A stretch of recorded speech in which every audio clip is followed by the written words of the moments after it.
Well, and good morning. It is a Thursday edition of Glenn Clark Radio. There's too much Olympicsing happening right now. I don't want to do a show. Sorry. I got it just finished the beach volleyball. So I can take one thing off the table, but I still have Austin Krychek and Rajiv Ram playing on my phone. Now I got to switch this because I had on my laptop before the show started. I had the Tommy Paul Carlos Alcaraz match. Tommy Paul's trying to force a third set against Carlos Alcaraz, but Carlos Alcaraz doesn't want. It's too much Olympicsing. Got a lot to do in the program today. Coming up in a little bit,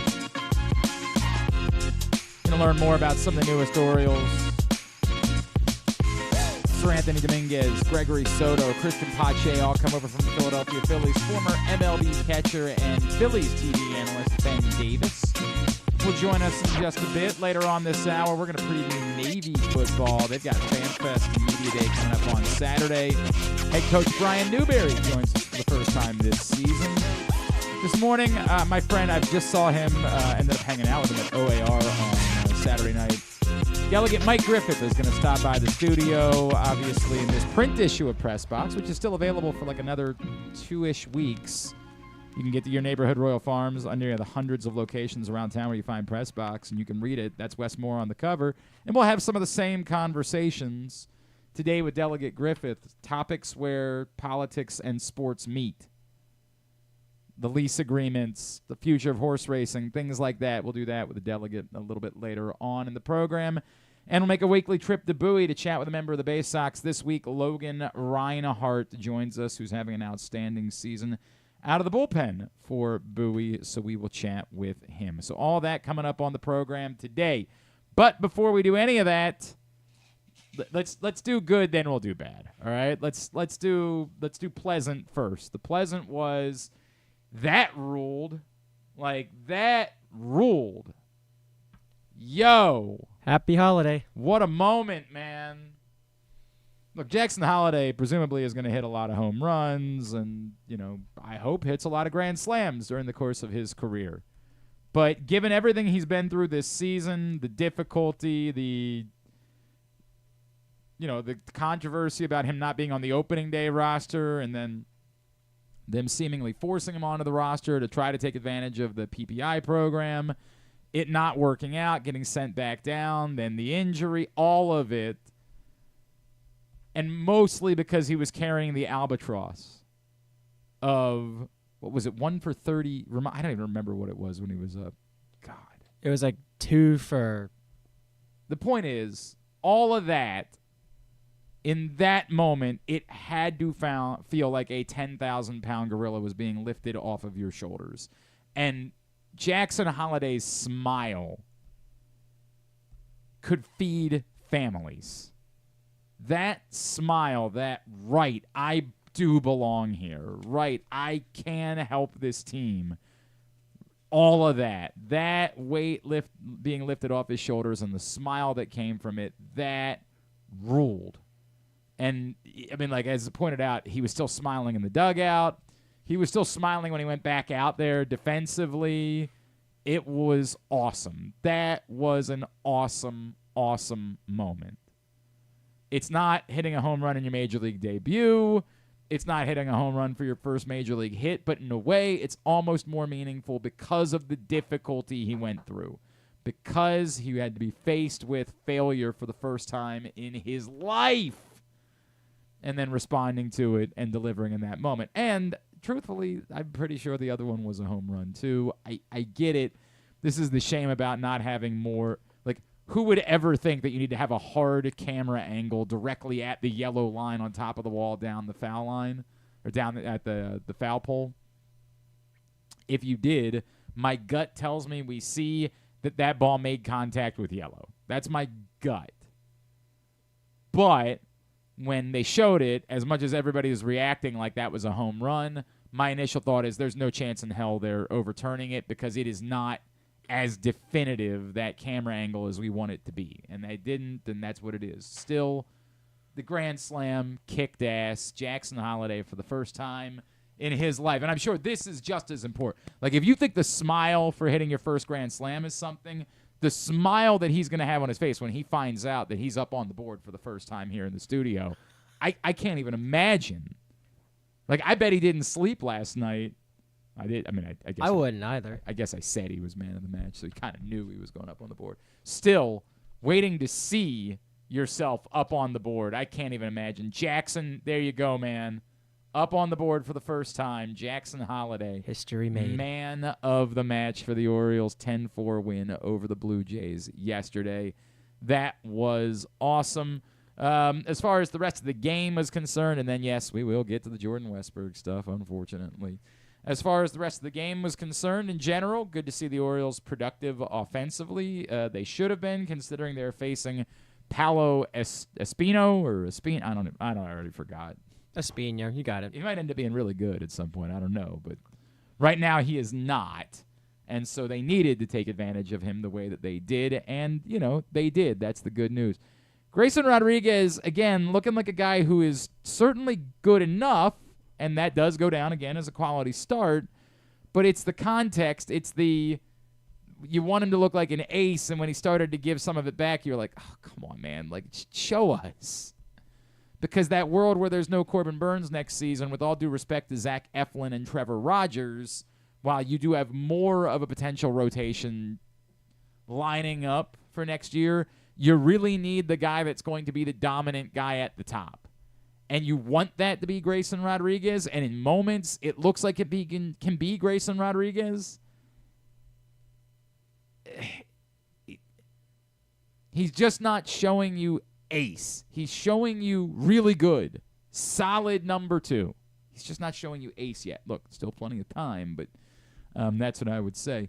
Bullpen, 3 innings of scoreless work afterwards. That was good news from yesterday. Colton Cowser continues his red-hot streak with a couple of hits and another home run yesterday. Just good all around. Good all around. Cedric Mullins, 3 walks on top of 2 hits. One of them obviously was an infield hit, but Cedric Mullins' hot stretch continues. Just a lot of good for the Orioles in their win. Unfortunately, there was also bad. Kind of no way around it. Jordan Westburg, done for a little while. The good news is not done for the season. Might be done for the regular season. We'll see. Fractures his hand. The hope from Brandon Hyde is that he'll be back before the end of the regular season. Whether that proves to be true or not, we'll find out. It does seem like there is reason to be optimistic, and it might end up being a circumstantial thing. Like if the Orioles have already clinched whatever they need to clinch, maybe they hold him. I don't know. We'll see. There's no way of getting around it, though. It's very bad news for the Orioles. It's particularly bad news because it comes one day after you moved Connor Norby. Now, as I got into this conversation with people yesterday, it would not have been a perfect flip. Connor Norby does not have Major League third base experience. The Marlins, instead of letting him learn third base at the big league level, which is bizarre, they don't have a Major League team, but they won't let him just try to learn it at the big league level.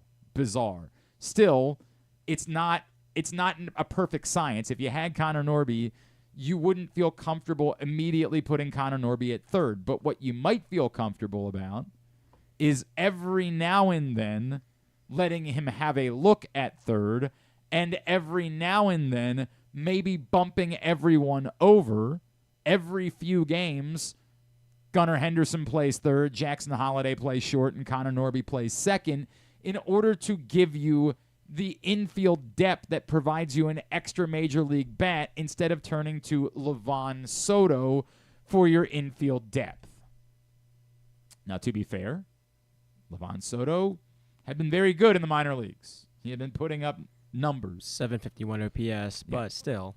Yeah, he had been getting buckets, as the kids say, AAA. That's what it is.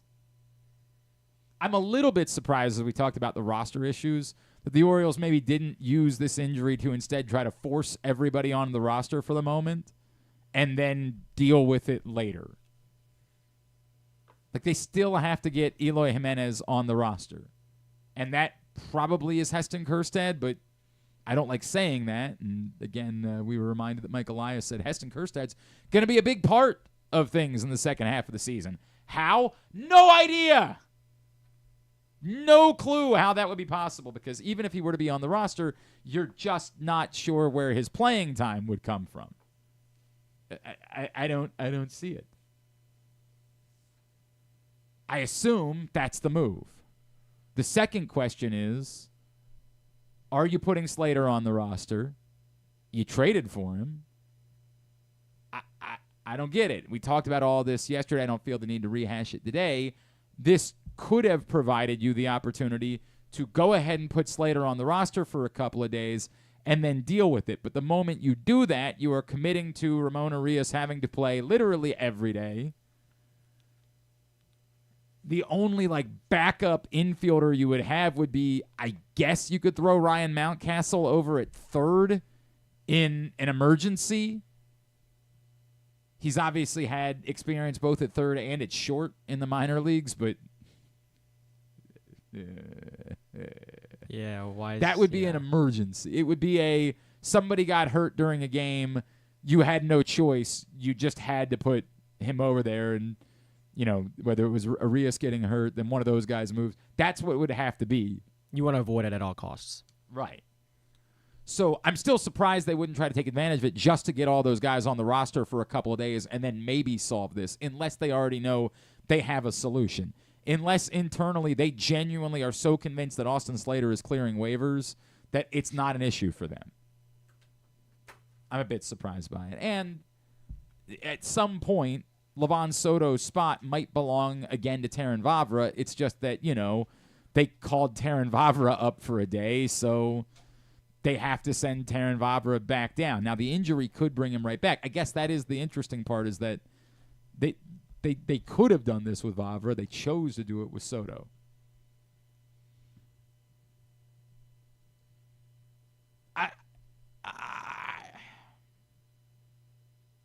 Look, man, it's painful. It's painful. Jordan Westburg had been such a consistent hitter for you and a really solid defensive third baseman. It's painful. You hope that what you saw from Jackson Holliday is a sign that at least offensively, Jackson Holliday might be ready to fill the void of Jordan Westburg. The big picture question is Kobe Mayo. And I felt a lot of that frustration from Orioles fans when it became clear it was going to be Soto and not Kobe Mayo. I get it. I will continue to tell you that my understanding, I know I'm not a reporter, but I do things that are akin to reporting. My understanding, if you want to call it reporting, but whatever, my understanding is that they don't really think Kobe Mayo is a major league third baseman.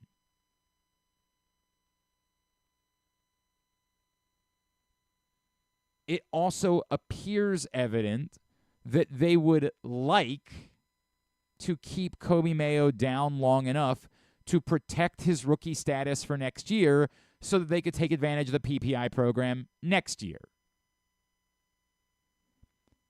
I can't tell you if Kobe Mayo was a natural third baseman, if they believed Kobe Mayo was long-term going to be a major league third baseman, would that change their opinion about the latter? I don't know.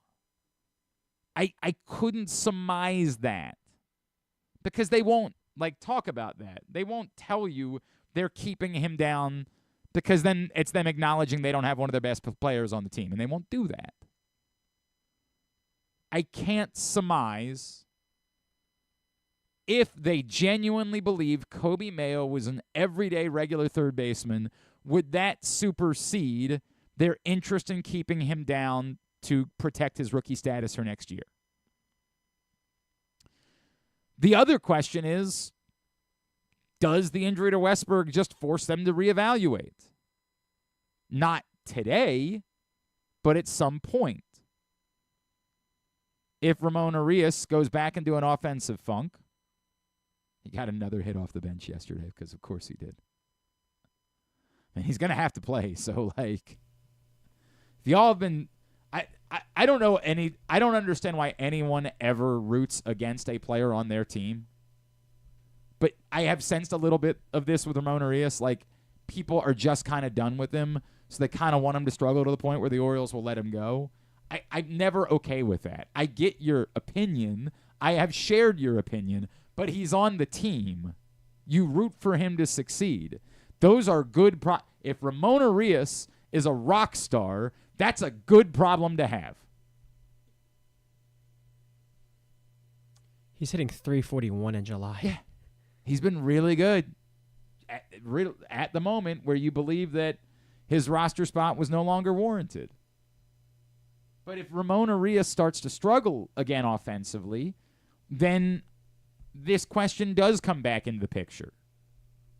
I will tell you that the understanding I had, the reporting I had done a week ago, was that the Orioles didn't really want to bring up Jackson Holliday this week. And I want to soft pedal that. It was not a plan all along, is what I would say. Their plan was not get past the trade deadline, July 31st, we're bringing up Jackson Holliday. The Jorge Mateo thing impacted that. Connor Norby was always going to be on the trade block. But if Jorge Mateo doesn't get hurt, I don't know that Jackson Holliday is here today. Based on, again, all of the background work that I've done. Jorge Mateo gets hurt. I wondered, remember we talked about it last week, if that might lead to them not dealing Norby because of what I had been told about Holliday. They deal Norby, they bring up Holliday. Plans can change. And it was always going to be tougher for them to protect rookie status or Jackson Holliday simply because of the days that he had already been on the roster to start the season. It was going to be, you would have to have waited till like mid-September to bring up Jackson Holliday in order to protect him from, getting a year of service time. So it was easier to make that decision with Holliday. Okay, even if there was interest in that, it was going to be damn near impossible. So it's easier to do that. It's not as easy with Mayo. You're this close. You're not sure he's really an everyday third baseman. Again, my understanding is it's not even that you're not sure. You just don't think he is. He had been playing more first base, in fact. It seemed like they had almost given up the third base thing with Coby Mayo. And he had been playing more first base, although I think a couple people told me last night that he played third base again, which might be them looking at this situation. Considering the possibility that they're going to need Coby Mayo to come play third base at the big leagues before the season is over.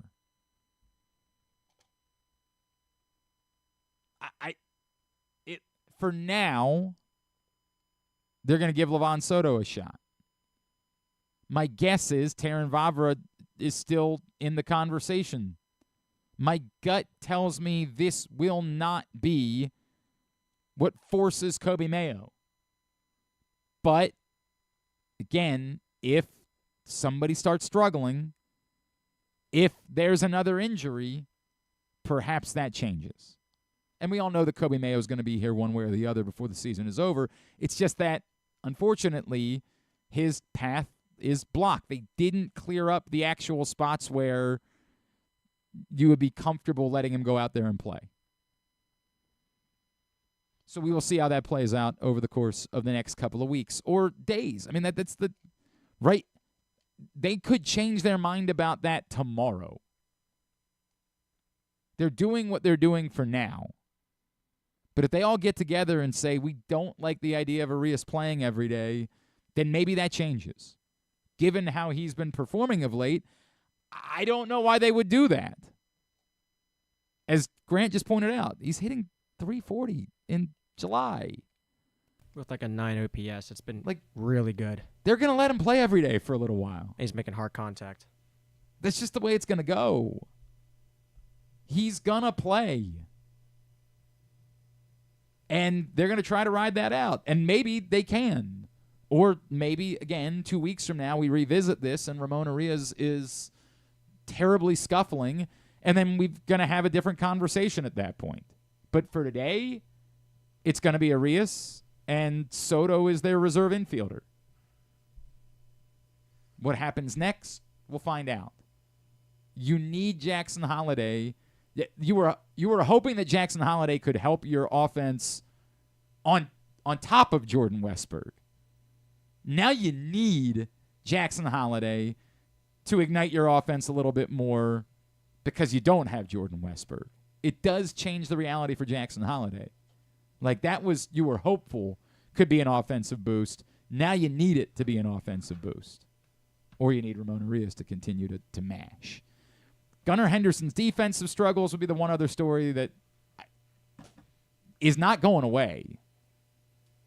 And there's really no answer here. You're not sitting Gunnar Henderson.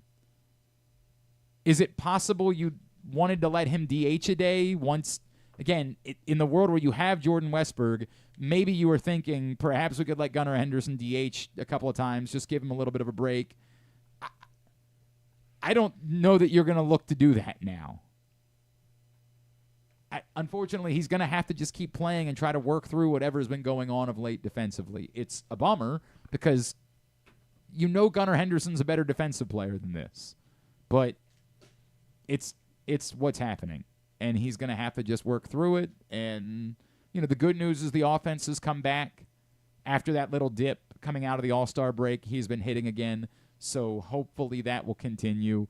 And you just need him to get his confidence back defensively, which has been really almost bizarre the way that that's played out. I think that's everything we need to cover from the Orioles yesterday. They do ship off to Cleveland.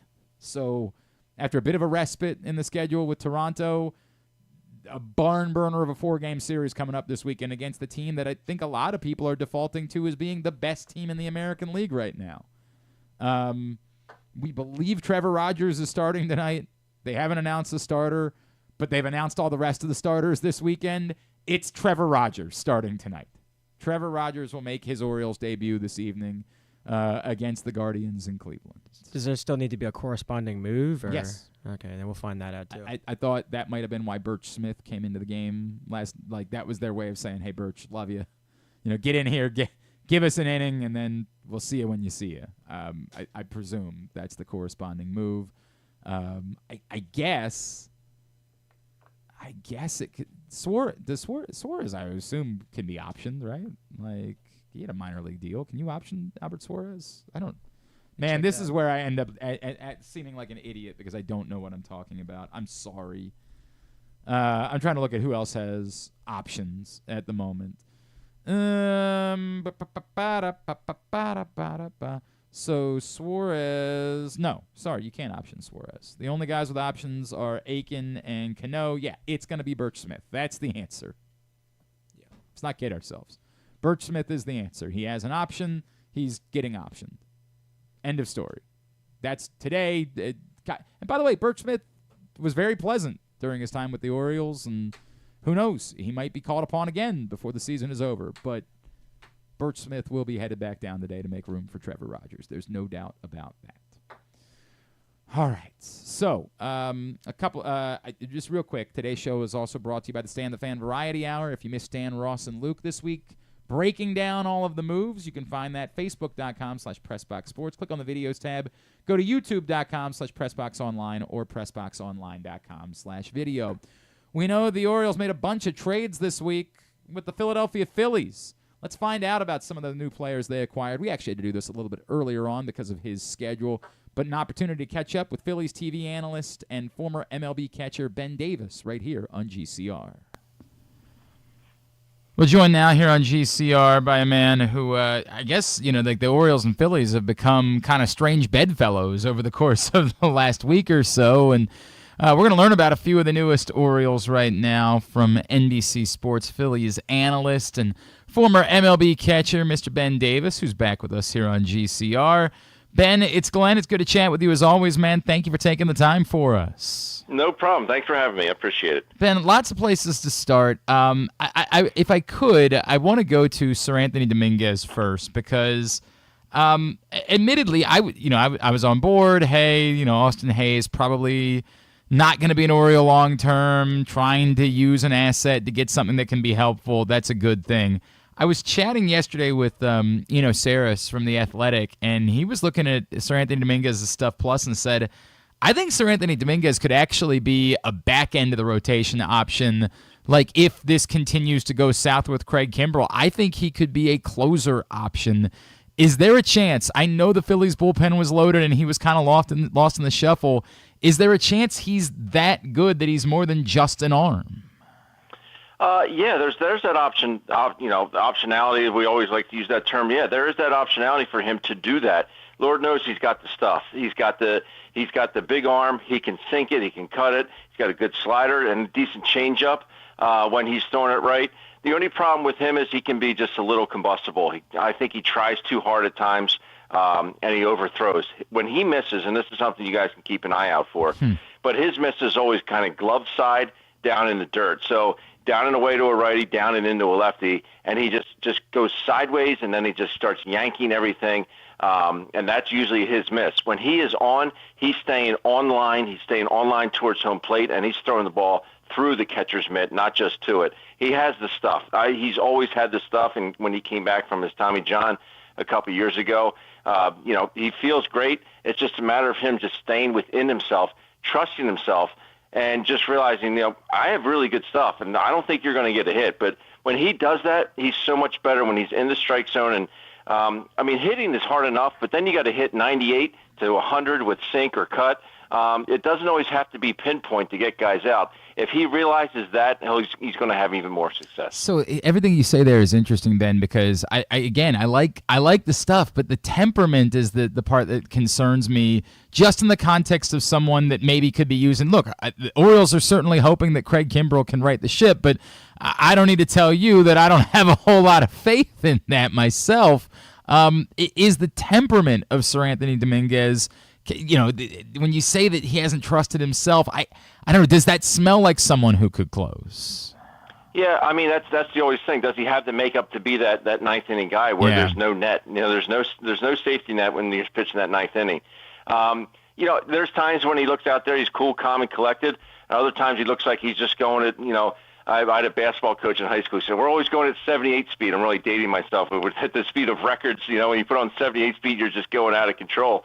But, when he just takes a deep breath and just comes in and it seems like the more pitches he throws, the more comfortable he gets. But when he's his first couple pitches, he just seems like he's all geeked up and amped up. Mm-hmm. He just needs to take a couple deep breaths and just let it ride. And again, trust himself a little bit more. But when he does that, he can be as lethal as anybody in baseball. Yeah, we saw him hit like 98 the other night. That was very impressive. The other reliever the Orioles acquired from the Phillies, Gregory Soto. Again, the Orioles need a bullpen help, so I'm good with it. But where is the line between Gregory Soto as far as being a really impactful arm or kind of just being a loogie at this point in his career? He's almost like a left-handed Seranthony Dominguez. Honestly, it's like one and the same. This stuff is there. He's even actually throws on a given day actually harder than Seranthony. It's just a matter of him, staying within himself, not trying to do so much. When he gets ahead of hitters, it's a completely different ballgame. But when he falls behind, just like pretty much everyone else in the league, he's got to lay one in there and guys hit it. But he's got a sinker that is as good as anybody's, and it's at 100 miles an hour. He's got a great slider as well. But sometimes when he overthrows a slider, it stays up in the zone, it gets hit. When he overthrows his sinker, it stays up in the zone, it flattens out, and it gets hit. So it's pretty much just a left-handed version of Seranthony, just whether or not he wants to trust it or just try and show everybody how great he is and how hard he can throw, and that's when he gets into problems. He is Ben Davis, Phillies TV analyst. He's with us here on GCR. Ben, if I could, but before I get to Pache, what was the reaction on the other side in Philadelphia to Austin Hayes? I know he had the big home run the other night, but was there excitement about the fact that he has contributed significantly? What was the response up there to Hayes? Well, I think people didn't know a whole lot about him. I think it was a little reassuring to the fans in baseball that didn't know him, and the simple fact that Dave Dombrowski, who is as respected as anybody in the game of baseball and a surefire Hall of Famer, when he came out and said, hey, I've been trying to get this guy for 2 years, I think that kind of put everyone's mind at ease and say, you know what, if Dave Dombrowski is saying that he wanted a guy for 2 years, he must be impressed with him and must be a heck of a ball player. So initial reactions, the fans love him. They can see that he plays hard. The no batting gloves, it's a blue-collar mentality. I think that really plays here in Philadelphia. It's a hard-working city, and, much like Baltimore. And it's just a place, I think, that where he can thrive and get a lot more bats. He basically just got pushed out in Baltimore. There was just no room in the inn for him down there with all the good young talent you guys have in that outfield. So he's going to get an opportunity to play here, and so far so good. He's played a good defense, and look forward for more production out of him. All right, to Cristian Pache, and I know he's fast, and I know he can play defensively, but he doesn't hit at all, and he doesn't really even hit left-handers, which is the one thing that you'd want him to do. Is there room for Cristian Pache on the roster of a team that's trying to win a World Series in the regular season? I'm going to be perfectly honest with you. Unless he's a guy that needs to run, be a pinch runner late in ball games. I mean, I defensively, I like your outfield. I mean, they make their plays when they need to. They make the standard plays, the routine plays. Unless you really have someone out there that you think is a liability, then Pache would be able to go in late in the ball game with a lead to preserve that lead. It's tough because he doesn't hit a whole lot, and it doesn't hit lefties all that well, which is surprising. But if they feel the need that where they need a late inning defensive replacement or a late inning pinch runner, then yes, there's a spot for him on the ball club. But if not, then I don't really see the purpose that he would serve on that team. Yeah, Ben, it's the weird feeling that I have, right? Where I could justify his spot on a playoff roster because of those things, right? That those things matter in a playoff situation, but on a regular season roster, when you need these guys to play every now and then, it feels like that's the reason why the Philadelphia Phillies were happy to move on from him. Yeah, and if you look at it, we have Johan Rojas here in Philadelphia, which he's basically going to be that late inning replacement guy. He's pretty much the same player as Johan Rojas, and the Phillies are choosing to take him. He does play against lefties. Give Brandon Marsh a day off, but he again not a whole lot of offensive production there. Very skilled defensively and can run. But he struggles getting bunts down and things like that, and moving runners. So that's something. If you don't have a whole lot of slug in your game, you're going to have to do that, especially if you're a speed guy. And unfortunately, he's not doing that either here in Philadelphia. But he and Pache were pretty much the same player. Ben, if I could, because the Orioles and Phillies have kind of been in similar situations these last few weeks, and almost dating back to that electric series that was played in Baltimore that was just awesome a few weeks back. We know these are good teams. They've both struggled a bit of late. How much concern is there? Is this just baseball for the Phillies? Is this just, hey, it goes this way sometimes? We know this team is too good? Or are there bigger concerns about the way that they've been playing of late? There are some concerns. And this is a city that obviously off to such a hot start. Almost 30 games over 500. Right. And recently it's been a grind.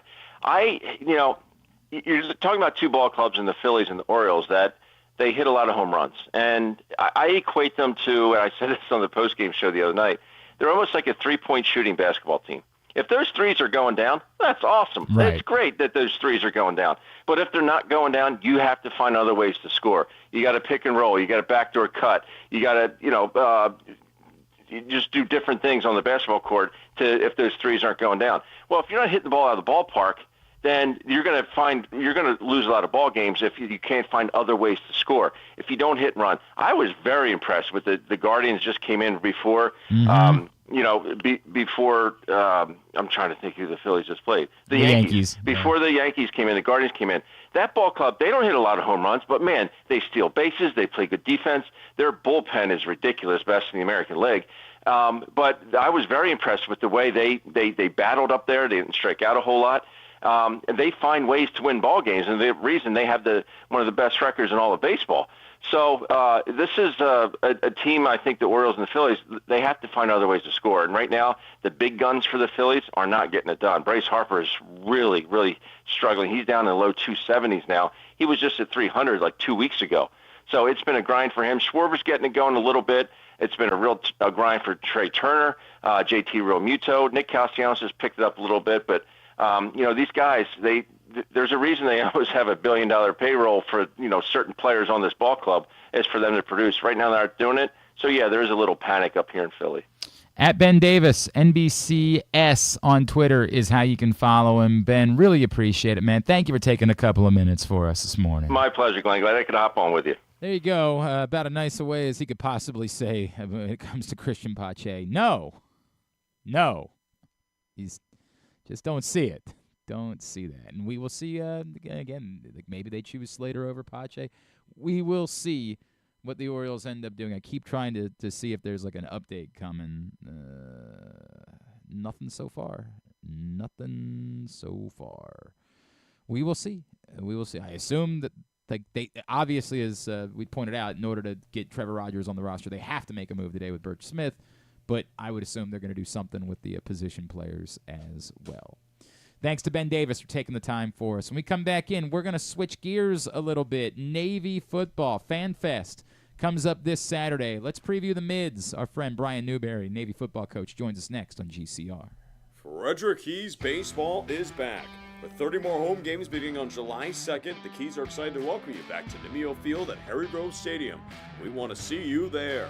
Countless promotions will be on display every game, with it ranging from Tap House Tuesdays to Firework Fridays and everything in between. For more information or to buy tickets, call 301-815-9939 or visit frederickkeys.com today. The ultimate fan experience awaits you at Sports and Social Maryland. See how we're raising the sports bar with our massive 100-foot media wall featuring 40 HD TVs and a 47-foot big screen. Bet on your favorite teams and this year's biggest events at the FanDuel Sportsbook while enjoying your favorite beers and cocktails, plus our delicious takes on bar food classics. Visit Sports and Social at Live Casino and Hotel Maryland at Arundel Mills. Must be 21. Gambling problem? Call 1-800-GAMBLER. Driving in Maryland? Did you know an Easy Pass from DriveEasyMD.com can save you time and money? Of course you did, because you are a thrifty driver. An antenna reads your Easy Pass transponder and automatically deducts the toll from your Easy Pass account. Learn more at DriveEasyMD.com. Hagerstown, Maryland, a snapshot of American history that dates back centuries. Today, the roots of the city expand with another historical moment, the grand opening of Meredith Park, Hagerstown's new event stadium and home to the Atlantic League Flying Boxcars. Experience the energy, culture, and adventure. Plan your getaway today at America's newest and most innovative ballpark. You're welcome in Hagerstown, Maryland. Visit Hagerstown.com.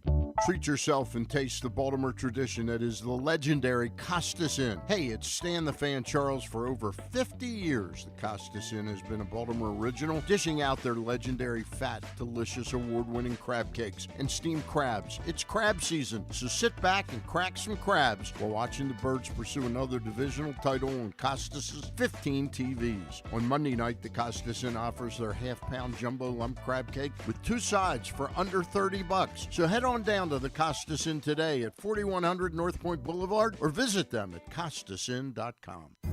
There he is, Agent 00 Chicken. Nothing can keep him from Royal Farms Chicken Palooza. Because right now, he can get a 3-piece world-famous chicken box for just $8, with a portion of each sale donated to a local charity. Plus, register to win world-famous chicken for a year. Come to Royal Farms Chicken Palooza. It's a real thriller, but it's only for a limited time. Real fresh, real fast. Royal Farms. The Toyota Tacoma comes in a range of models and trim lines, so you can choose the perfect Tacoma to reflect your unique personality and driving habits. Check out buyatoyota.com for deals on new Tacomas from your local Toyota dealer today. Gambling can be a fun and entertaining experience, but there are risks involved. If you're planning on betting on the game at the casino or on your phone or computer, know your limit, stay within it. Set a budget and a time to stop. Remember, gambling isn't a financial solution, and it doesn't mix well with alcohol or drugs. Know the risks and have a plan before you begin gambling. For free and confidential services, call 1-800-GAMBLER 24/7 or go to helpmygamblingproblem.org. Escape to Ocean City, Maryland, and discover a place that just feels lighter, where every day feels like Saturday and French fries are a food group, where flip-flops are always in fashion and seafood is always in season, where the boardwalk is bustling and the beach is right outside your door, where you can rise with the tide and feel like a kid again. Ocean City, Maryland, somewhere to smile about. Book your trip at oceocean.com. Coming back in here with Glenn and the other guy, Garrett, whatever his name is. You know who they are. Well, today it's actually the other guy. It's Grant, who's in for Garrett Griffin today and has been doing a great job all week. Hey, two things real quick. One, I mentioned Stan, Ross, and Luke from earlier in the week. Tonight, 5 o'clock, Stan and Eric Garfield will join us to talk about the fallout from the trade deadline as far as prospects are concerned. So you can check that out. Stan and Eric Garfield tonight at 5. Facebook.com/PressBoxSports is how you watch it live. And one note, I never thought there was any actual controversy or debate about whether the Orioles were going to sign their first-round pick, Vance Honeycutt. But with the deadline being today at 5 o'clock, news this morning is they have signed Vance Honeycutt. So all's good there. I don't think there was anything really in jeopardy, but if there was, take it off the table. Vance Honeycutt is signed by the Baltimore Orioles. All right, we had to do this a little bit earlier on because of their practice schedule. As practice is underway in Annapolis, they get ready for the start of the season. Joining us now here on GCR, he is Navy football coach Brian Newberry. Well, it's great to get our first opportunity this season to catch up with the head football coach at the Naval Academy. They are hosting Fan Fest this Saturday, as well as Media Day. Opportunity for you to get down, see the team, meet the team at Navy Marine Corps Memorial Stadium Saturday from 10 to noon. He's Coach Brian Newberry, and he is with us here on GCR. Coach, it's Glenn. It's always great to catch up. Thank you for taking the time for us. Yeah, absolutely. Thanks for having me on. Coach, just to, take me back, right? I know you've been here for a while, so it's not like some people that come in and it's their first year and they're getting used to it. But what's the best lesson that you learned from your first year as head coach at Navy? Man, you know what? There's so many things that you learn your first time in the role. And yeah, I've been here at the Naval Academy for a while, so this place is unique and different. So if you were head coach stepping into this role for the first time, didn't know much about the academy, it'd be really difficult. Mm-hmm. It'd be a pretty big learning curve, but learned a lot in my previous 4 years, working for Coach Nehemiah, and so that part of it, the transition wasn't bad. It's just your first time as a head coach, there's so many things that pop up that that you never thought about, even on a daily basis. But I think some of the big things, big takeaways from the year is just how important the chemistry of your staff is, the chemistry of your football teams, the psyche of your football team. So many different things.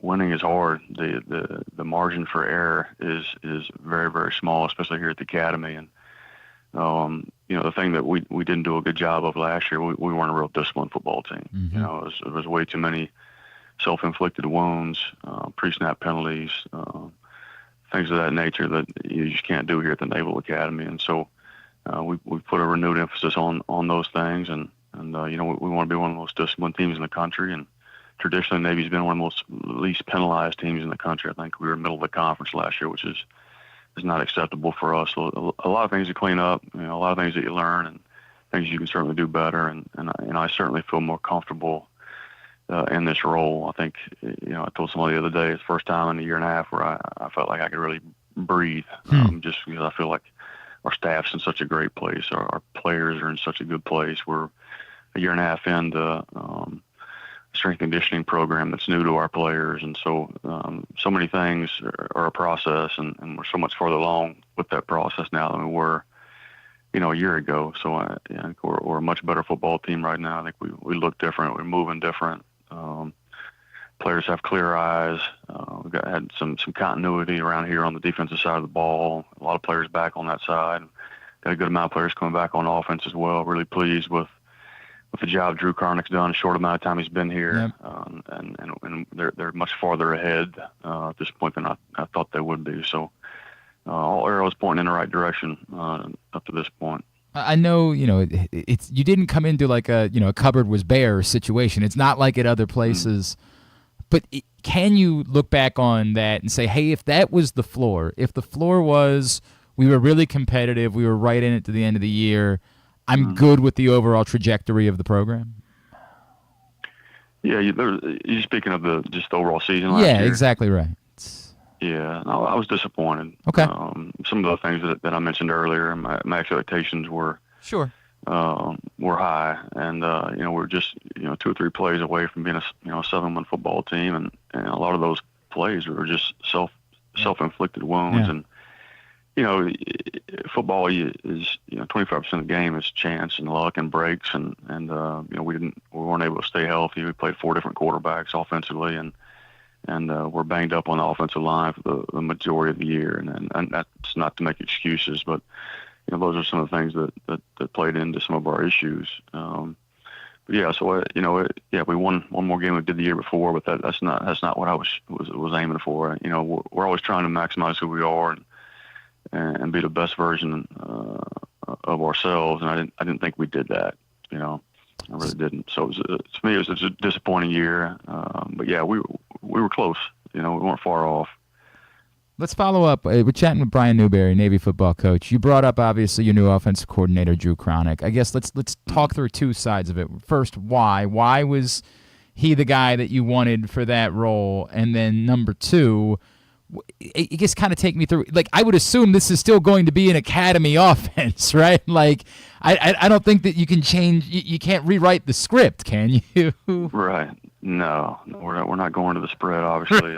Right. Drew was a guy that I vetted when I first got the job, and early on in the process, he kind of took his name out of it because the timing just wasn't right for him and his family. And so I've known about Drew for a long time. I kind of admired from afar the job that he's done at several places, going back to Rinehart, his first head coaching job, and then obviously a phenomenal job at Lenore Ryan, and to be a 9-win playoff team at Mercer is pretty exceptional. And he's a guy that's had success offensively everywhere that he's been. Really, really smart football coach, great leader.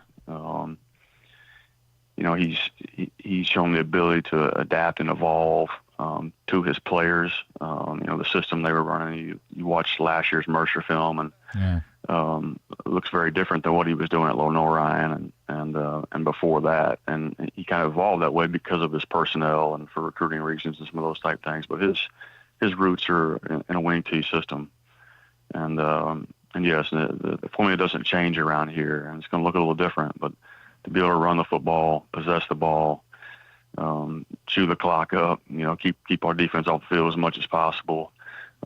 That's the formula for success around here. And then being unique and different, and he's shown that everywhere he's been.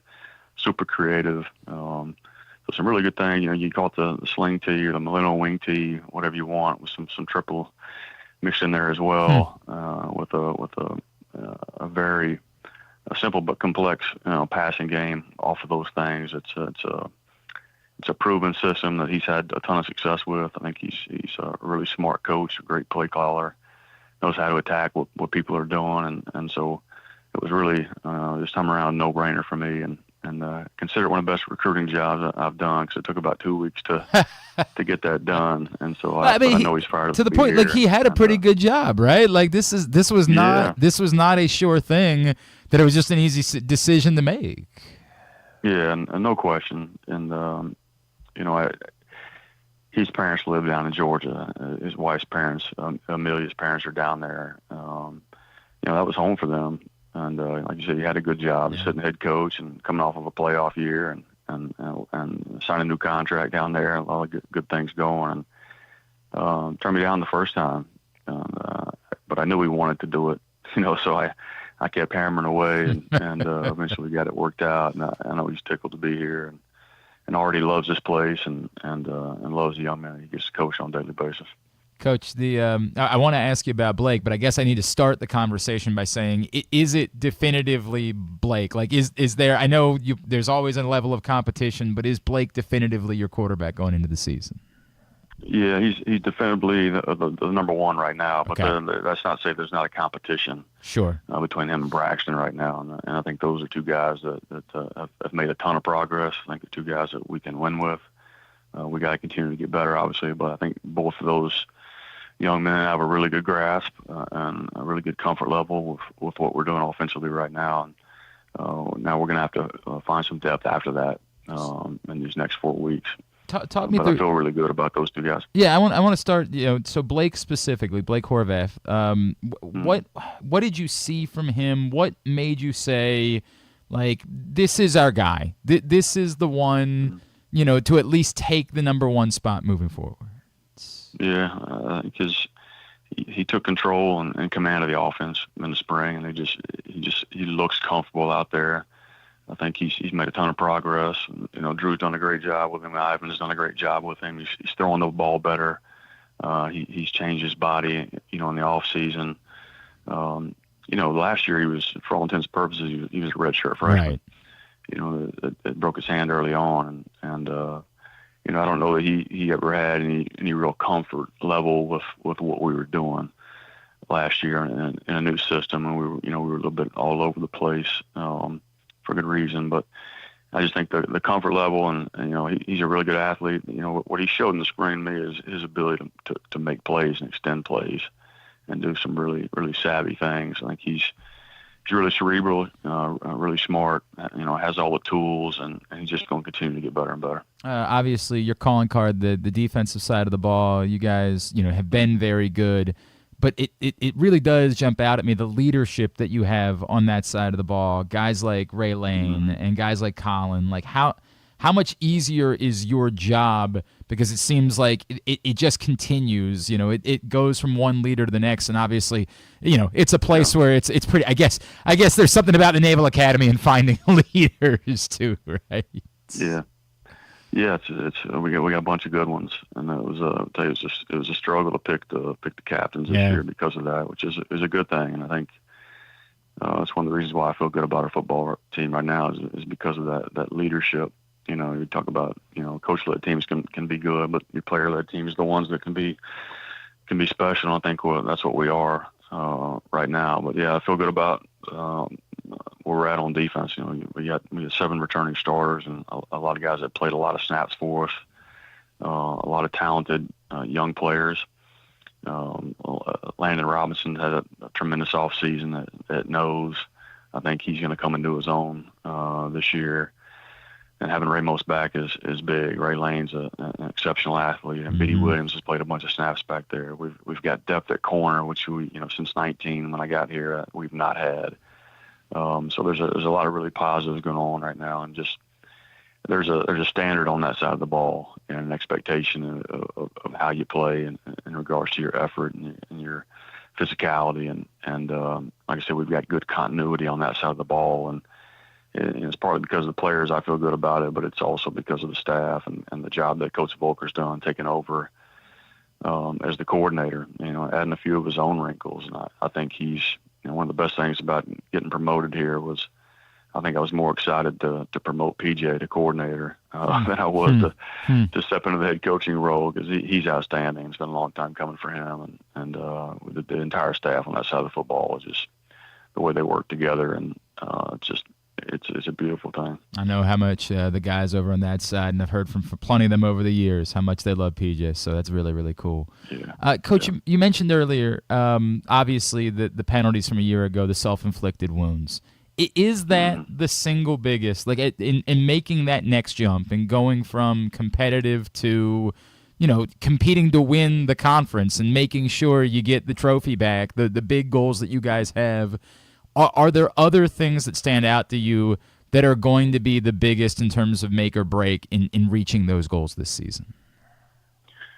Yeah, well, I think you said, I mean, the self-inflicted penalties, like, especially where we were offensively last year, we got to jump off sides, and it's 1st and 15. That was an uphill battle for us, especially because we were struggling. But we got to get better on the offensive side of the football. We got to be able to sustain drives and eat the clock, and 17 points a game in this league doesn't get you a whole lot of places, and so. We're better right now than we were a year ago. I know that. I think we've improved dramatically on offense, and at the academy, right, at the Naval Academy, you cannot beat yourself here. Mm-hmm. As I mentioned earlier, just the margin for error just won't allow for that. And so, I think if we can get back on track there, which I fully anticipate that we will, and possess the football, take care of the football. Score some more points than we did last year, and continue to get better on defense. I think that's a good combination. All right, last one for you. What about the helmet communication? You guys using it this year? Yeah, absolutely. We've got to work through that in camp and figure out how we can best take advantage of it. And it's new. We're still gonna have to signal everything in like we always do. Mm-hmm. But there's definitely some things you can do to take advantage of it. On both sides of the football. Good. I assume that it's something that you're happy about that's come to the sport. Yeah, I think so. I mean, it's I'm happy about it. I mean, I'm not discouraged about it by any means. We're still working through how to best use it and those kind of things, and how it helps us here at Navy. But I know we're gonna figure all that out. Can you envision a day in the future where the elaborate signs are gone from college football? Is that day coming to the sport? I hope so. Yeah. Yeah, I hope so. But you're talking to some NFL guys, these communication headsets, they go down from time to time. That is true. Yeah. Really, the way you prepare, I mean, you're gonna have to prepare like you always did. Just figure out how to use those to your benefit. FanFest this Saturday, 10 a.m., Navy Marine Corps Memorial Stadium in Annapolis. Opportunity for you to just get down, check out the midshipmen, meet the players, meet the coaches, say hi to everybody. It's an incredible event. Again, Saturday, 10 a.m. at Navy Marine Corps Memorial Stadium. Brian Newberry, can't wait to continue our conversations, obviously, as the season goes on. Really always wishing the best of luck to you and to your team. Thank you for spending a few minutes with us this morning. Yes, sir. Thanks, Glenn. Good talking to you. Brian Newberry, Navy football coach, with us here on GCR. Again, FanFest on Saturday, which is a really, really cool opportunity for you to get down and meet the team and interact with the players and the coaches. And they, of course, open their season August 31st at home against Bucknell. All right, hour number one of today's show in the books. When we come back in, my friend Mike Griffith, Delegate Mike Griffith. Let me make sure I give him the appropriate title. Delegate Mike Griffith is in studio with us, and we will be talking about a lot of stuff next here on GCR. Treat yourself and taste the Baltimore tradition that is the legendary Costas Inn. Hey, it's Stan the Fan Charles. For over 50 years, the Costas Inn has been a Baltimore original, dishing out their legendary fat, delicious, award-winning crab cakes and steamed crabs. It's crab season, so sit back and crack some crabs while watching the Birds pursue another divisional title on Costas' 15 TVs. On Monday night, the Costas Inn offers their half-pound jumbo lump crab cake with 2 sides for under $30. So head on down to the Costas Inn today at 4100 North Point Boulevard or visit them at CostasInn.com. Gambling can be a fun and entertaining experience, but there are risks involved. If you're planning on betting on the game at the casino or on your phone or computer, know your limit, stay within it. Set a budget and a time to stop. Remember, gambling isn't a financial solution, and it doesn't mix well with alcohol or drugs. Know the risks and have a plan before you begin gambling. For free and confidential services, call 1-800-GAMBLER 24/7 or go to helpmygamblingproblem.org. Discover one of Baltimore's hidden gems at Guilford Hall Brewery. Enjoy dinner in our spacious brew pub, sip a signature cocktail in our outdoor, dog-friendly beer garden, or take a tour of our brewery. Discover your new favorite local craft beer. From crisp lagers to hoppy ales, there's something for everyone to enjoy. Pair your brew with delicious appetizers and entrees. There are options for the whole family, but you have to try our fan favorite giant pretzel. Guilford Hall Brewery, where every sip is a celebration. Visit us online at guilfordhall.com. Make the most out of every day in your Toyota RAV4. Available in hybrid or gas-only models. A RAV4 can get you where you want to go in style. Check out buyatoyota.com for deals on new RAV4s from your local Toyota dealer today. The drug scene in Maryland is changing. Fentanyl and xylazine are being added to street drugs, and you may not even know it. Xylazine is not even intended for humans, and fentanyl is an opioid 50 times stronger than heroin and contributed to over 80% of overdose deaths in our state. Anyone who uses drugs, even occasionally, is at risk of overdose. To learn more, visit stopoverdose.maryland.gov or call or text 988. There he is, Agent 00 Chicken. Nothing can keep him from Royal Farms Chicken Palooza. Because right now, he can get a 3-piece world-famous chicken box for just $8 with a portion of each sale donated to a local charity. Plus, register to win world-famous chicken for a year. Come to Royal Farms Chicken Palooza. It's a real thriller, but it's only for a limited time. Real fresh, real fast. Royal Farms. The latest edition of Pressbox is available now, and on the cover, Glenn Clark and Stan the Fan Charles sit down for a sports conversation with Maryland Governor Wes Moore, discussing the Orioles and Ravens stadium leases, the future of horse racing in Maryland, and how his own football career at Johns Hopkins shaped him as a leader. This is also our annual travel issue with information about sports tourism opportunities in Maryland for your family to take advantage of throughout the summer. Pressbox is available for free at over 500 locations throughout the region, including 60 Royal Farm stores, or you can read the entire issue at PressBoxOnline.com, where you can find great betting advice and the best daily coverage of the O's, Ravens, and Terps. One of the things that's definitely wrong with this country is that this dude still has a job somehow, some way. Glenn Clark. All right, back in here on GCR as we continue along in the 11 a.m. hour of the program. High school sports season is just a few weeks away from getting underway, and once it does, always remember that every score from every level here in the state of Maryland you can find at countysports.zone, which is proudly sponsored by your local Toyota dealer and buyatoyota.com. This man has been in with us before. He was in with us for years just as a listener, just hanging out, being a part of things. He's been a friend for a really long time. And a few years back, God, what year was it that you were sworn in Indianapolis? I got sworn in the day. Can I have that scooted a little bit closer to you if you don't mind, Mike? I appreciate it. Sorry, go ahead. There we go. I got sworn in the day before session, so it was January 7th of 2020. 2020 was the year. He is Delegate Mike Griffith, and he's back in studio with us here on GCR.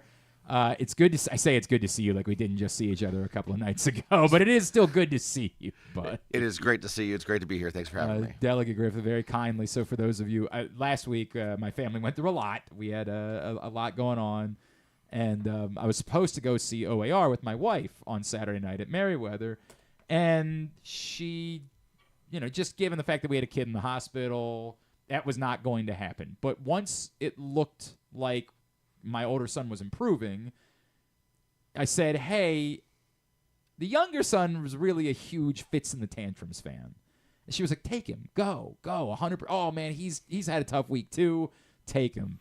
And so that was the plan. We were going to go, and Mike reached out and was like, hey, you're bringing your son. Why don't you guys come up and sit in the skybox with me? And I was like, yeah, that'd be awesome. That would be great. And for him, it's the perfect. He had never been to a big concert before, so it's a great viewing line for him. He doesn't have to try to peer between people in front of him in order to be able to see, and we couldn't have had more fun. Oh, so good. It was an amazing time, a great show.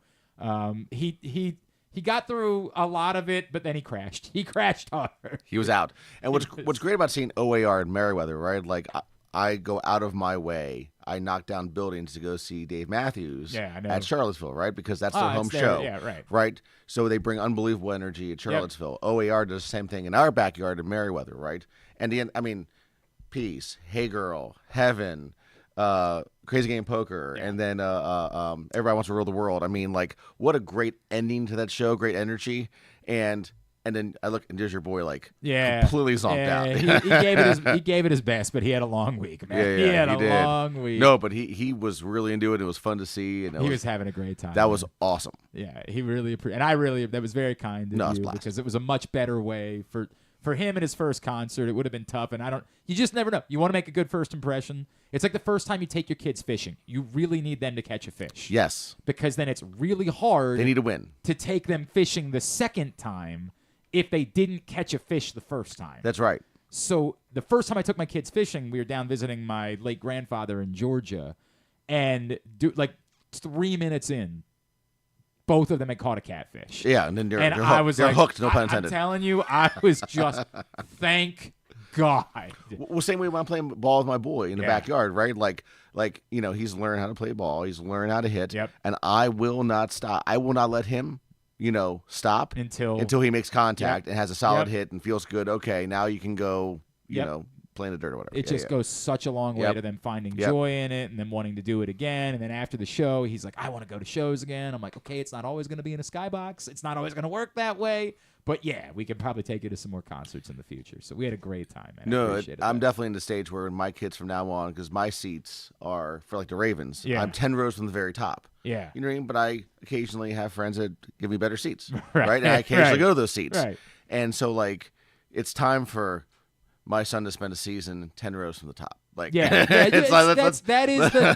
know what? I'm glad you say that, because at an age, that's the way you should be going to Ravens games. That's where the passion is. That's where the real... And where the language is. I don't want to say... It's unfair to say real fans, because people that sit down low are real fans, too. I don't want to pretend that's not the right way to say it. But there's a different level of passion. It's very blue collar. Yes, correct. Well, put it this way. I have friends who root for other teams, and they refuse to sit with me in my seats when their team's in town because it's rowdy. Yep. And that's not a bad thing. Yep. It's just a reality. That's the reality. You're I'll sit in the club level. I'll sit down low, but I'm not sitting in your section. There's a lot. There's a lot of drinking. There's a lot of folks that are having a day up that way. What did Al Capone say in what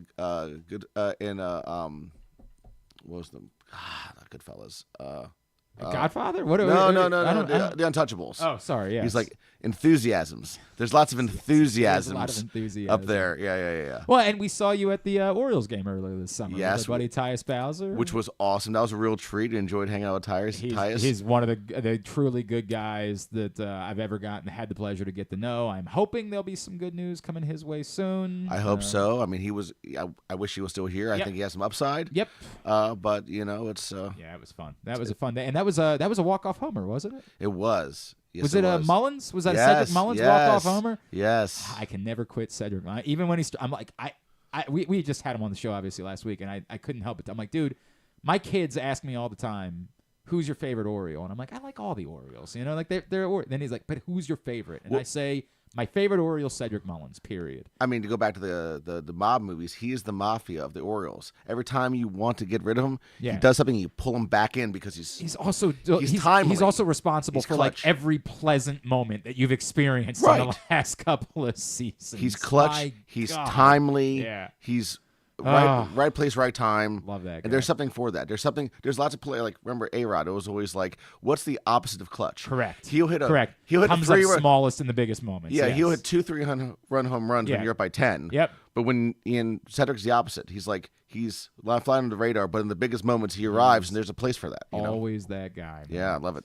All right, so as we've talked about a lot, obviously this month on the cover of the print issue of Press Box is Governor Wes Moore, and Stan and I went down to Annapolis, and as you know, we don't do politics here. That's not what we do, and we've had a history at Press Box. We have invited every governor, no matter the party, to be on the cover of an issue and talk about the relevant sports.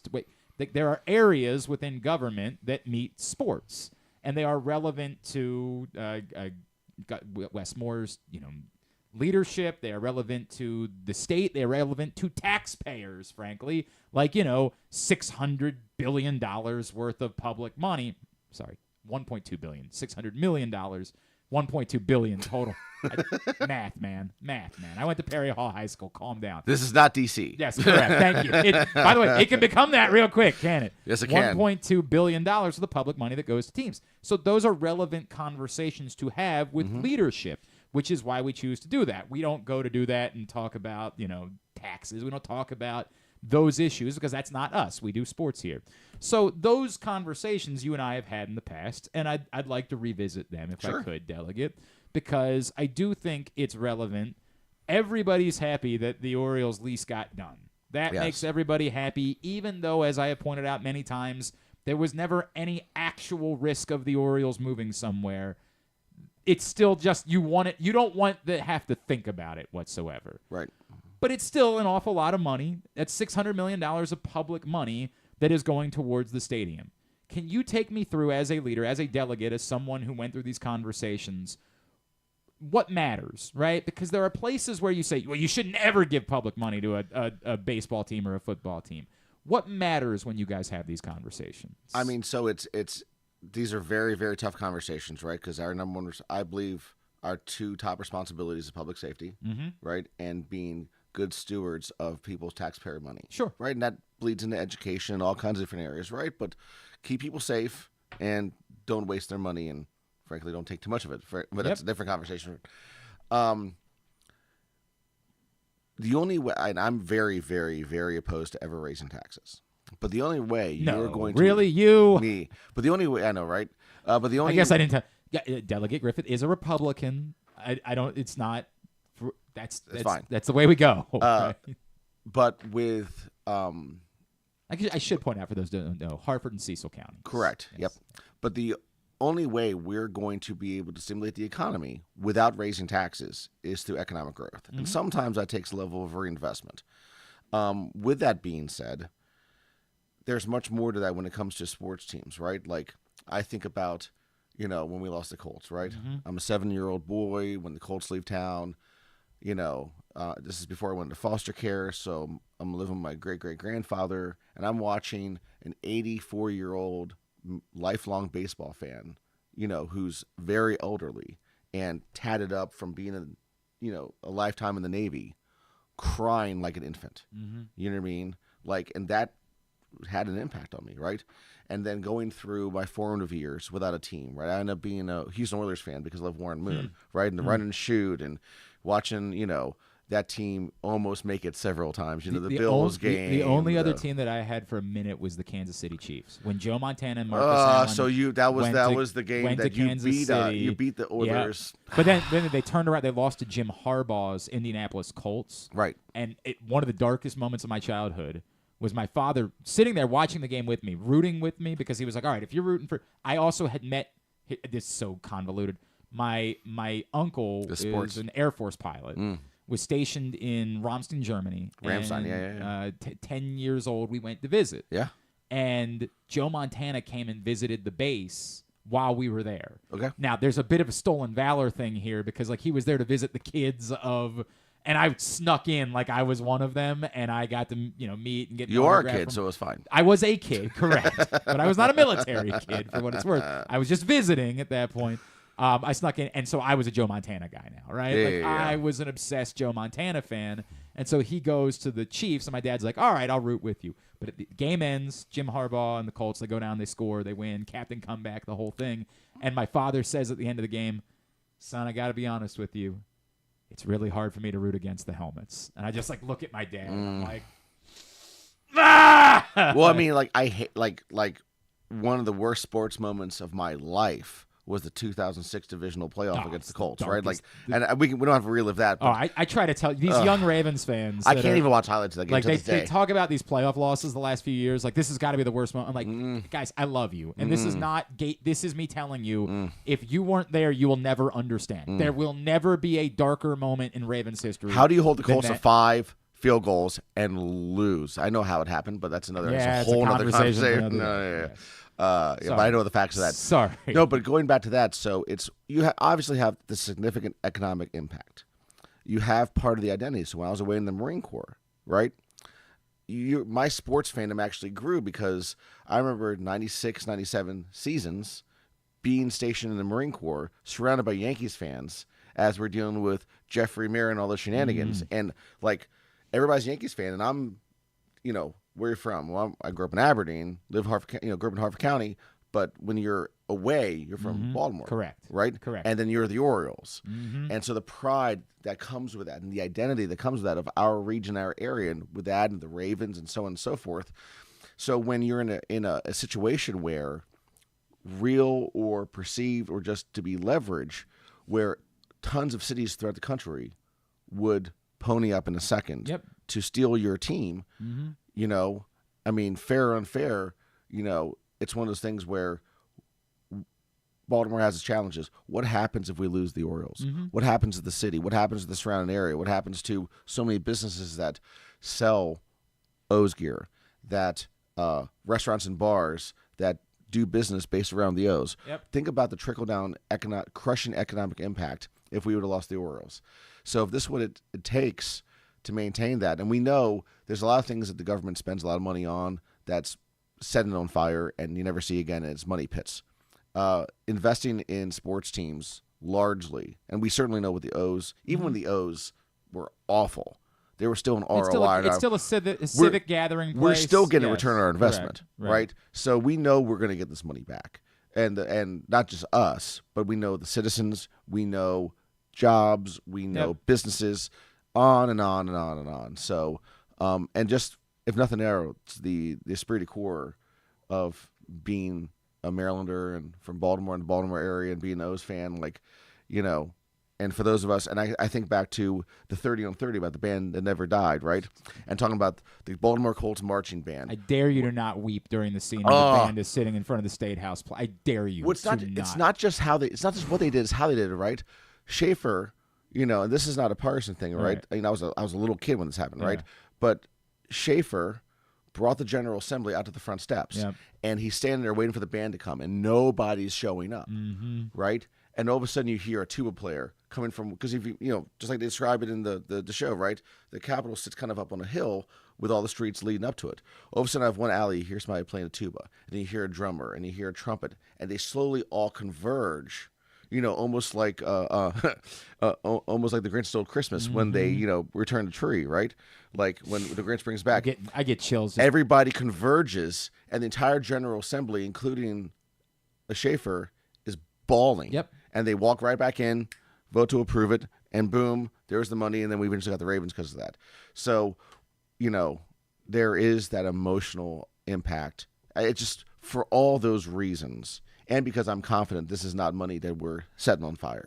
So, Delegate Mike Griffith is in studio with us. The follow-up is, I know there was a lot of consternation from a lot of local politicians about the agreement and then John Angelo selling right afterwards. I guess the question now is, are you comfortable that David Rubenstein wants to be a good partner for the state? Are you comfortable that he has the region's better interests in mind? I mean, so far so good. Yeah. Right? I mean, I'm certainly willing to give him a chance. He's been a renowned business leader nationally. And he's been very engaged so far.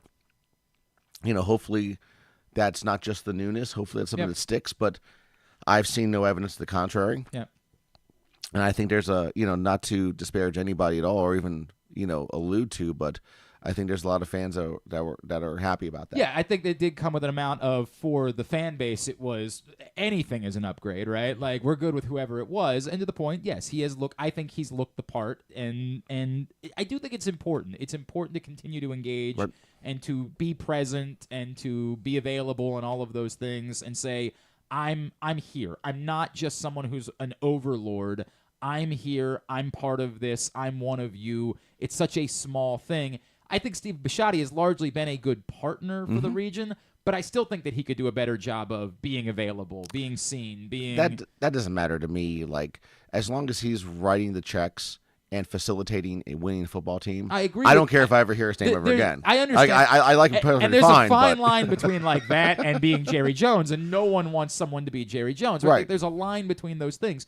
I just think it's a reminder of, hey, I understand that this is... we have to be partners. Like, that's right. We have to be partners with this. And I think that's why it's good for me to hear occasionally. I occasionally want to hear from you, occasionally want to see your face, all that. Just a reminder that we're partners in all of this. I mean, for me, you know, like, the proof for Rubens, like part of that investment is that the team is going to reinvest in the team, provide a winning product. And if you have a winning team, that's what raises all the boats. That's what sells the tickets. That's what generates the revenue. That's what drives people downtown. That's what drives people to our local bars and restaurants.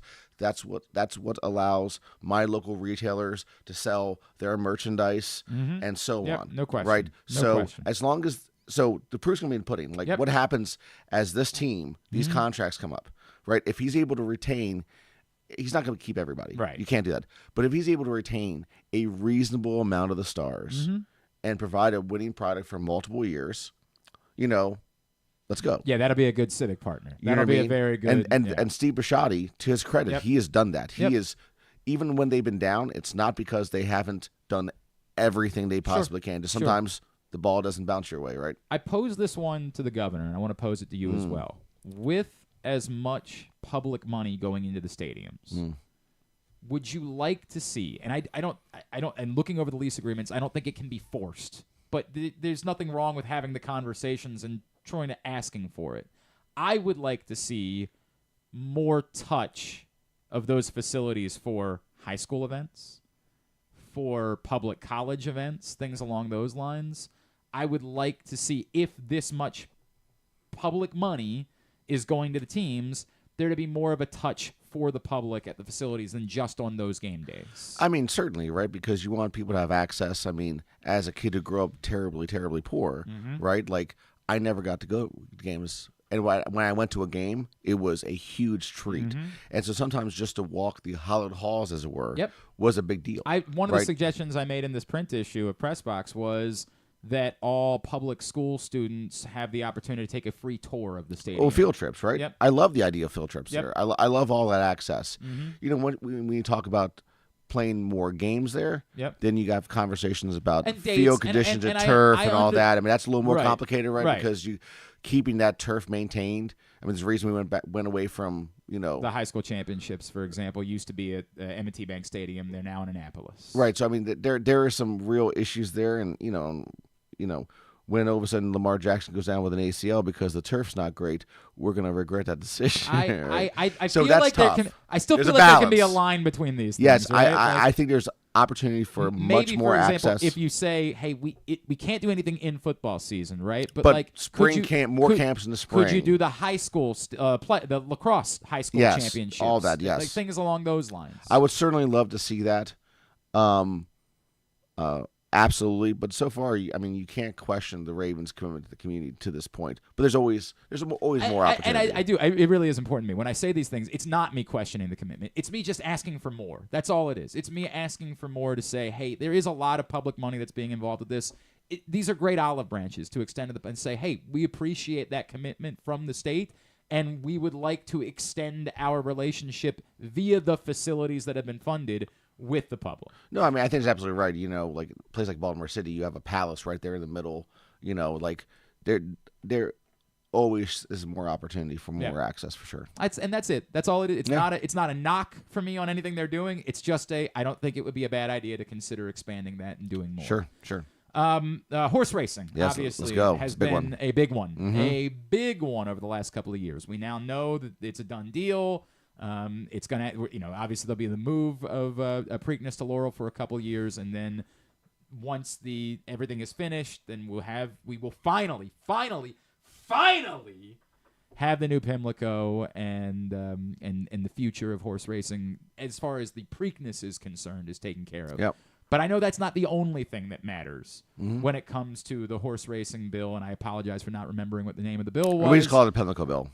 That's not the only. Can you take me through what the priorities were for everyone and what it took to get the deal done? I mean, the biggest thing is, anybody who's been to the Preakness, I mean, they literally have to bring in elevators. Yep.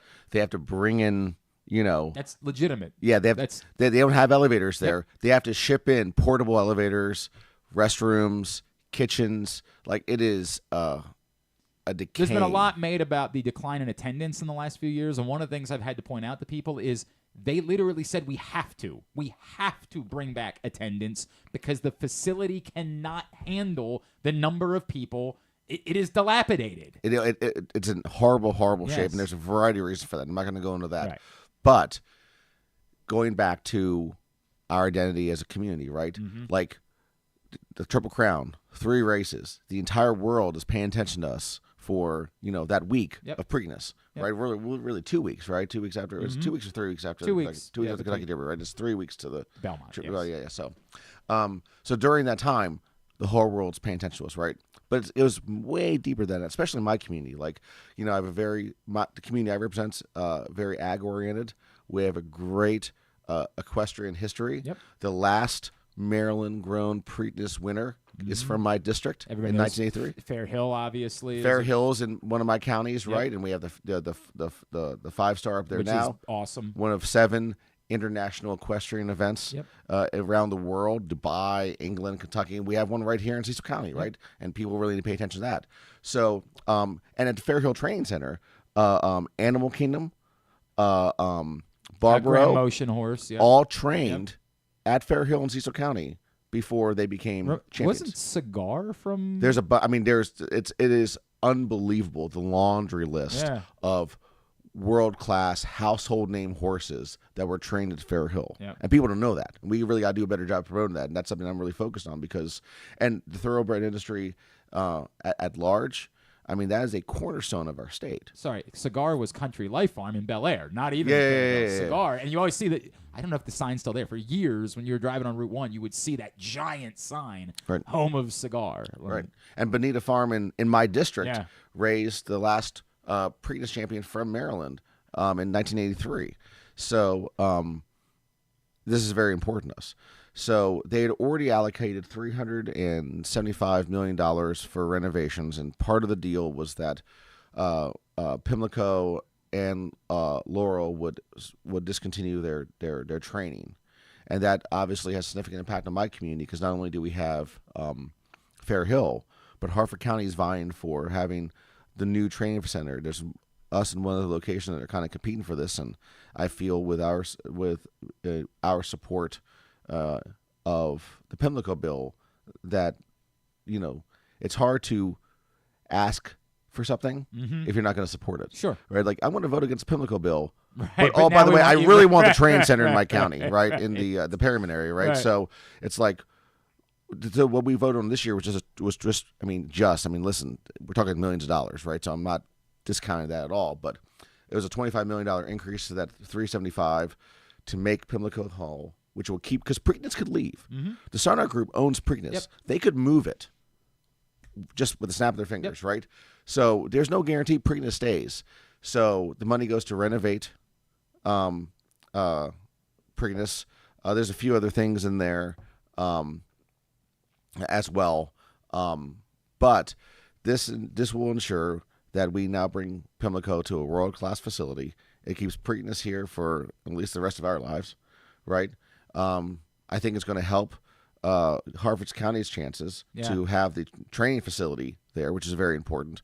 And also helps Fair Hill and, frankly, saves this bill, I believe, saves the thoroughbred industry in Maryland. I feel like what you just said, I'm not understating that. And I'm glad you said it that way, because I don't think that's fully. It has been a dark 20 years. It has been. For the thoroughbred industry. And there have been a lot of individual moments that have stood out that we thought maybe could be.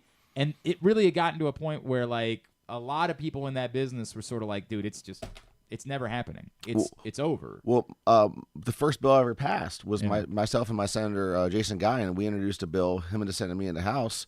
There was someone going around the Eastern Shore performing illegal surgeries on horses, cutting different muscles, which allows them to run faster, right, for some of the lower level races. So, and it wasn't illegal.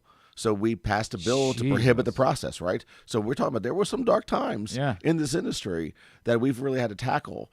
And, I feel like this piece of legislation, another piece of legislation we've passed, because this is so much more than just horse racing and what you see on TV or even Preakness, right?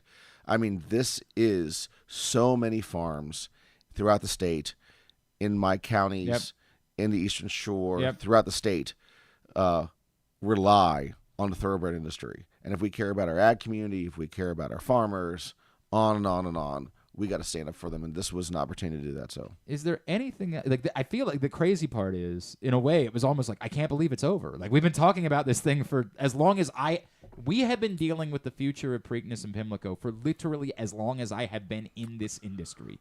Like, from the moment that my career began, that has been an issue. I can't believe it's over. Well, that's the suddenness of Annapolis, right? Right. So I remember after my first session, and really every session,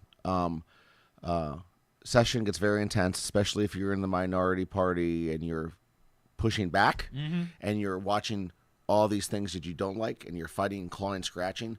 And right at the moment of midnight strike, session's over, and like everything you're worried about is now it's just dead. Okay, it's done. Right, it's over. And you almost walk around a bit of a fog. And the only thing I can compare it to is Marine Corps boot camp. So when you go to boot camp, and for 3 months you're going through boot camp, and it's very intense and it's very, regimented. And then you graduate, you walk, down the parade deck, you turn, salute, you're done. And I was like,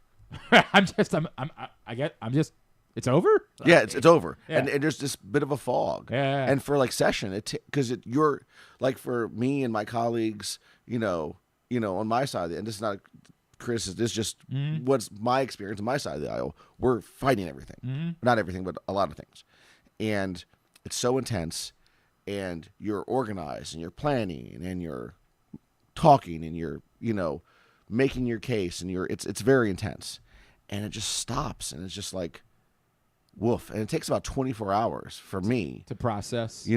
Like we stay in Annapolis, I don't go home till at least the next evening. Yeah, just because I don't want to go home to my family because I can't plug back in. Right. Because I'm not ready yet. Right. Because I'm still in that I gotta sit around in the quiet for a day and then the next day I go right back to my regular job.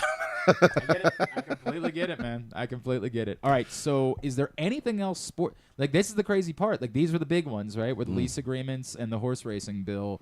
Is there anything else sports? I don't really know how involved Maryland is with the Commanders at this point. I mean, that's going to be a conversation coming up. I mean, you hear the rumors, is Prince William County competing? Are we able to keep it in Maryland? I know we just threw $400 million at Prince George's County for a sports entertainment complex, and we'll see where the money goes. Okay, how it's spent. Okay, we'll find out. Okay, we'll see where that goes. That was a couple of years ago, but let me know when you find out where the money gets spent. Believe it or not, I don't know. I have no idea. Believe it or not. Yeah, that makes two of us, is what you're saying. Exactly. Okay. All right. Well, I'll leave that to the next chat. I tell you, we'll get Grant on that. Yeah. We'll have Grant start working on that. Boom. Yes. Yeah.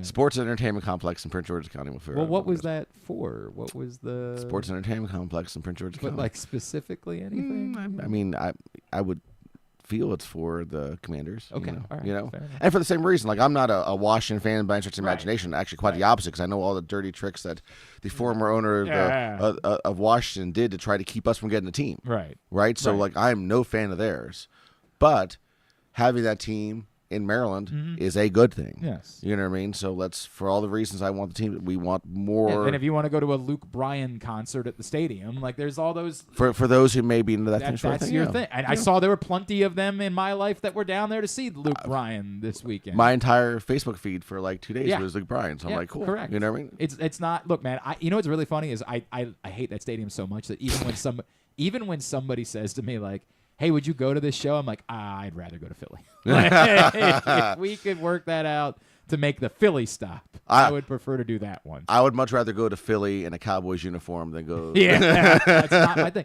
But I or get in sand outfit. But I get it. It is in Maryland, and certainly if you live on the other side of the city, like you live in Anne Arundel County, you're not going to want to go to Philly. You would rather go there, and we would like the tourism dollars that come from people from Virginia and the district and West Virginia and all those places. Yes. I'd rather people in D.C. and Virginia spend their money in Maryland. Exactly right. Exactly right. So that will be, even if we're not, Commanders fans or anything like that, I understand why it is something that would be beneficial to the state of Maryland to pursue. Yes. So, all right. So that's it for sports-related stuff then. Now we can get to the actual fun stuff. Let's talk music. Yeah. Right. We're going to see Hootie and the Blowfish. Hootie and the Blowfish this weekend. I'm really excited about it, man. I haven't seen Hootie and the Blowfish since. I've told the story a few times.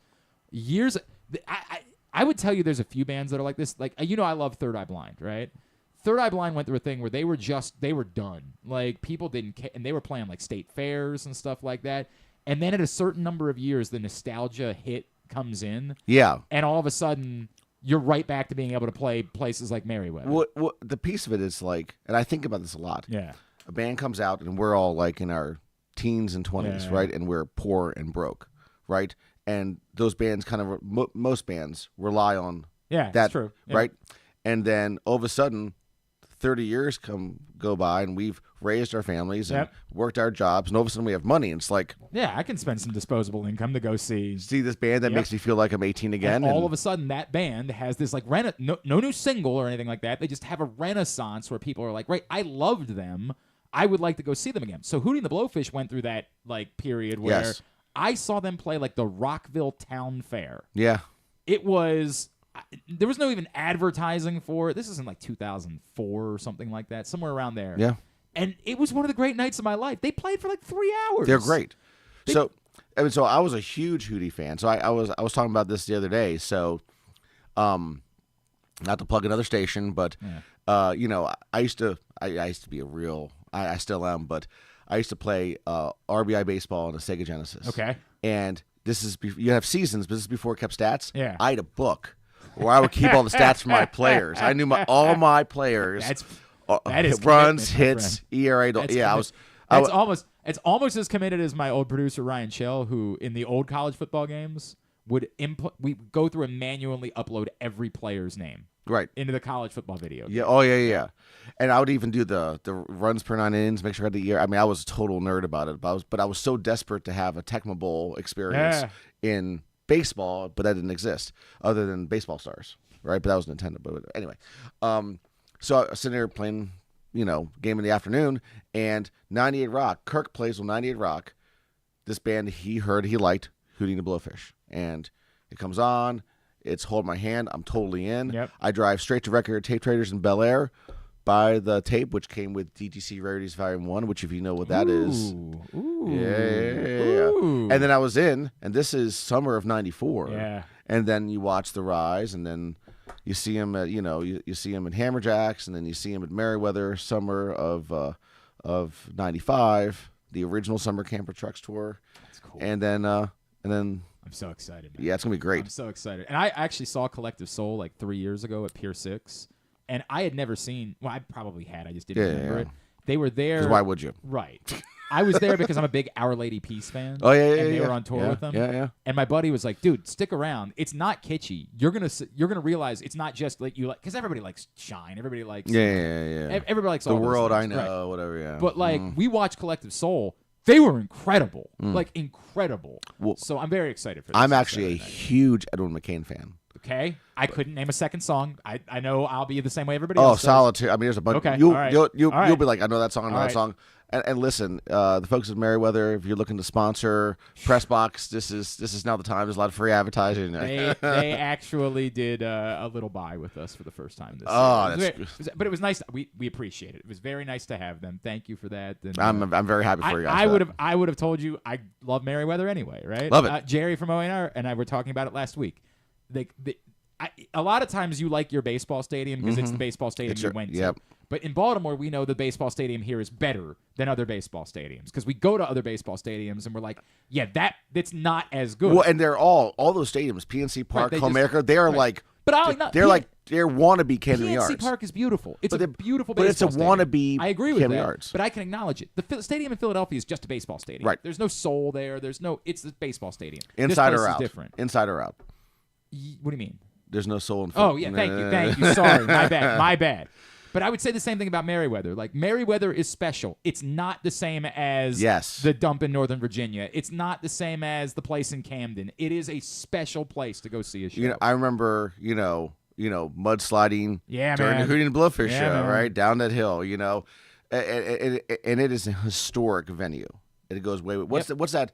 There's an ad you can find on social media. It shows the June of God. and then the lineup is just insanity. Bam. It's and then you see the ticket prices and you're just like $350. It's like right. That'd be nice. It's closer. Yeah, it's closer to adding to zero these days. Brother, it's always great to see you, man. Yeah, man. I can't wait to see you Saturday night at Hootie and the Blowfish. We're gonna have a lot of fun. I love you and love you too, man. And let's do this more often. All right. I'm in. Let me know. Can people find you somewhere? Is there somewhere?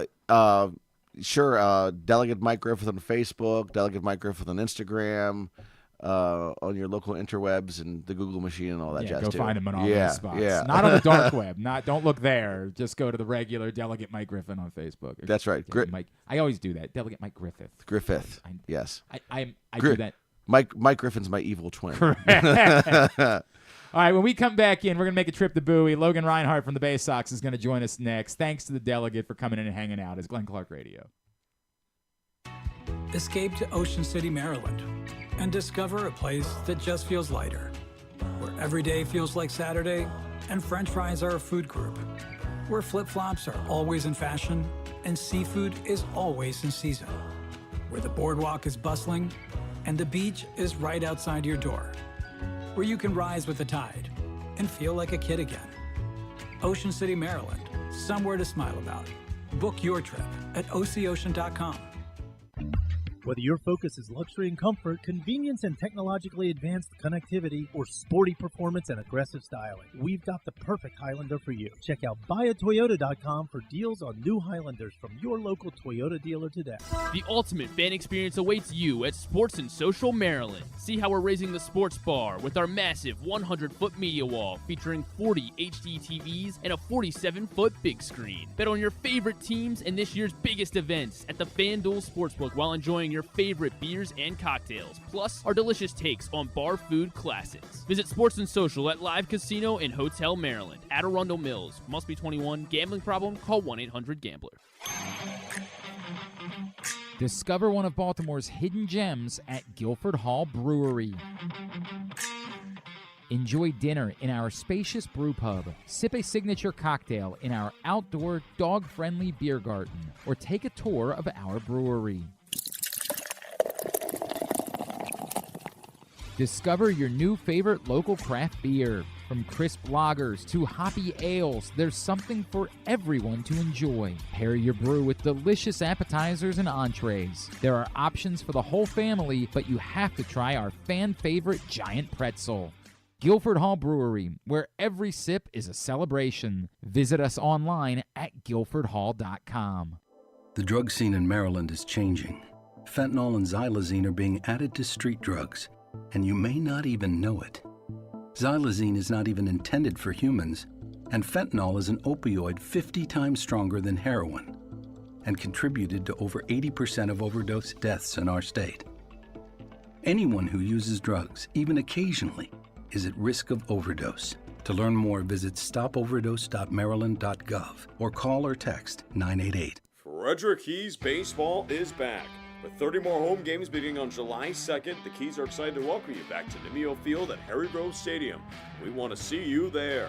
Countless promotions will be on display every game, with it ranging from Tap House Tuesdays to Firework Fridays and everything in between. For more information or to buy tickets, call 301-815-9939 or visit frederickkeys.com today. Driving in Maryland? Did you know an Easy Pass from driveeasymd.com can save you time and money? Of course you did, because you are a thrifty driver. An antenna reads your Easy Pass transponder and automatically deducts the toll from your Easy Pass account. There, you just saved money with Easy Pass, all without slowing or receiving a notice in the mail. Well done, thrifty driver, well done. Get your Easy Pass at driveeasymd.com. The Ed Block Courage Award Foundation has been working in partnership with the NFL for 46 years to support abused, neglected, and at-risk youth across the country, partnering each team with a children's facility or program that supports the well-being of those in need. Annually, one player from each team is selected by their peers to receive the Courage Award for their inspiration on and off the field. Learn more about how the Ed Block Courage Award Foundation makes a difference, and be sure to check out their latest podcast and web series episodes at edblock.org. Contrary to what some people believe, I actually like this guy when he sleeps. Glenn Clark, talking sports. All right, back in here on GCR as we continue along on a Thursday edition of the program, and it's time for us to make our trip for the week down to Bowie to chat with a member of the Baysox. And our next guest has really put together a very nice season after coming back from an injury. He is pitching this year to a 1.06 whip out of the bullpen. He is Logan Rinehart, and he is with us here on GCR. Logan, it's Glenn in Baltimore. It's great to chat with you again, man. Thank you for taking the time for us this morning. Yeah, good morning, Glenn. Thanks for having me on. Hey, good dude. It's good to talk to you. How good do you feel right now? And knowing how superstitious baseball players are, how comfortable are you talking about how well you've been performing this season? No, I feel good. It's good to be back on the bump. Good to be back with the guys. Had a little detour there at the beginning of the season with the little shoulder thing, but yeah, I'm back. I'm healthy, feeling good, and just having a good time competing. So you and I have talked actually before, and I remember talking to you then about the fact that like, hey, it's got to be tough to go through an injury when you're like when things are progressing, when you feel like you're kind of breaking through. Do you have a moment where it really is hell? Like, my God, is it ever going to work? Do you go through any doubt when you go through something like that about whether or not it's going to end up working out for you?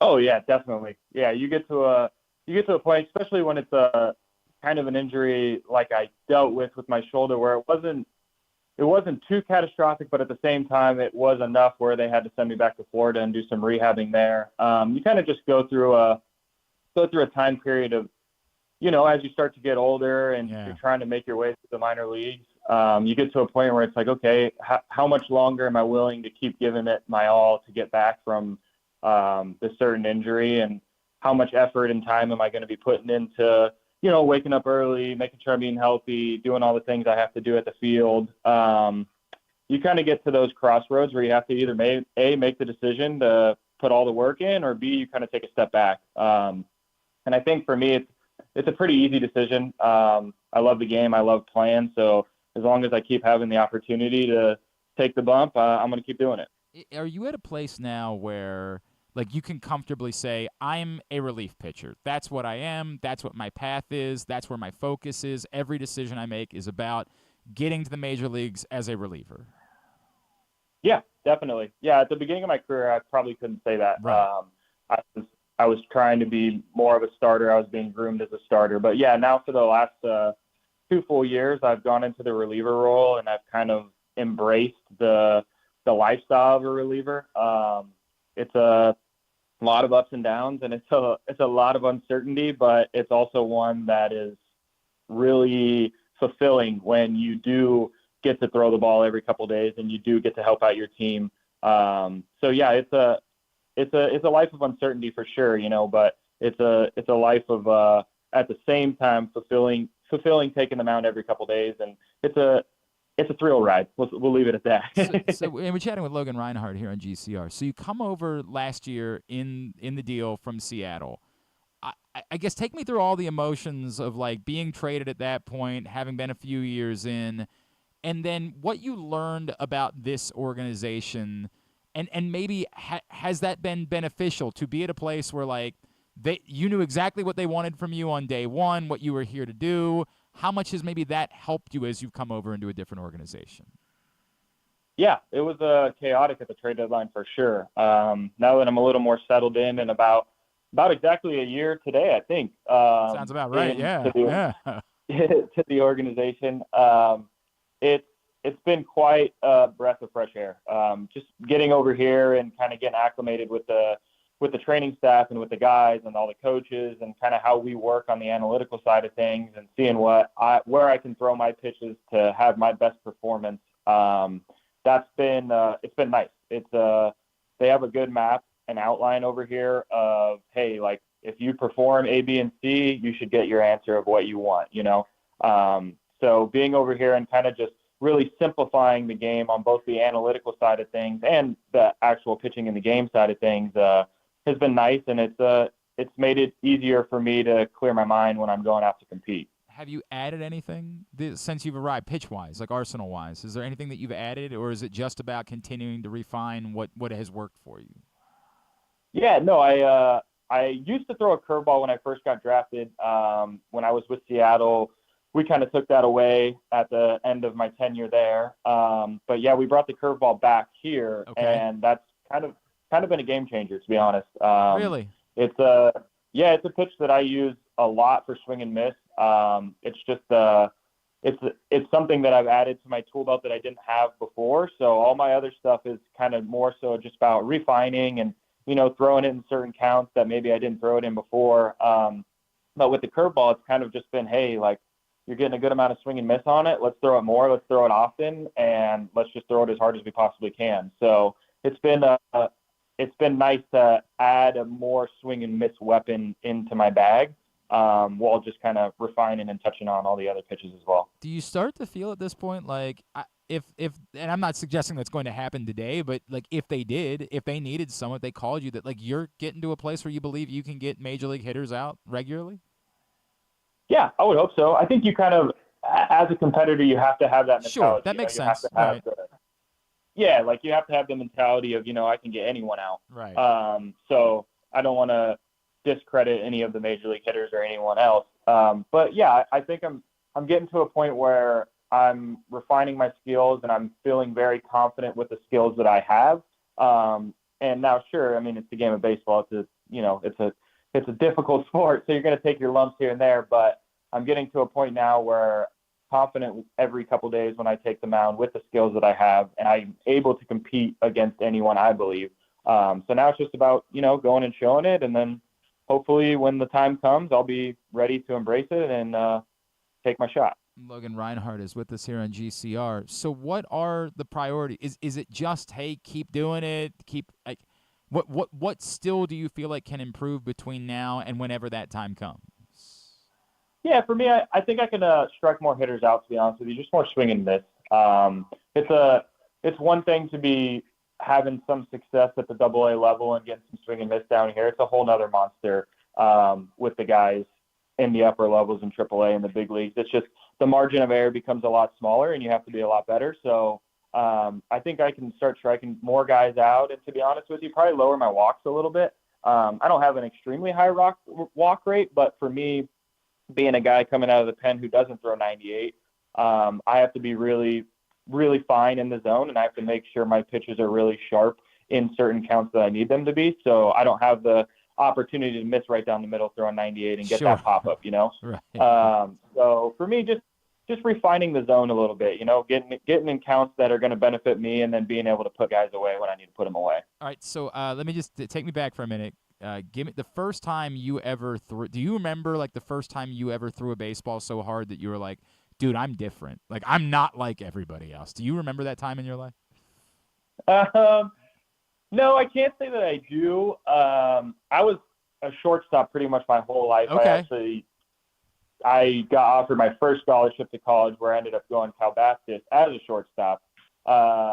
So they didn't look at me as a pitcher until my probably second or third time pitching. So maybe that is when I kind of thought, okay, maybe I can throw it a little bit, because they offered me a little different scholarship after they saw me pitch.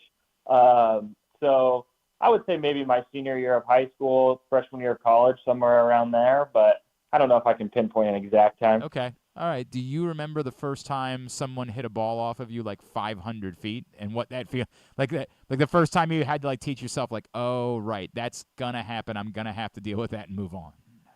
Oh yeah, definitely. Yeah, my freshman year of college was a tough one for me. I had to look myself in the mirror a couple of times and make sure I want to keep doing this. Yeah, I definitely took my lumps my freshman year of college. Those the bigger guys, the older guys definitely put it to me, and I've had I would say multiple 500-foot homers off me.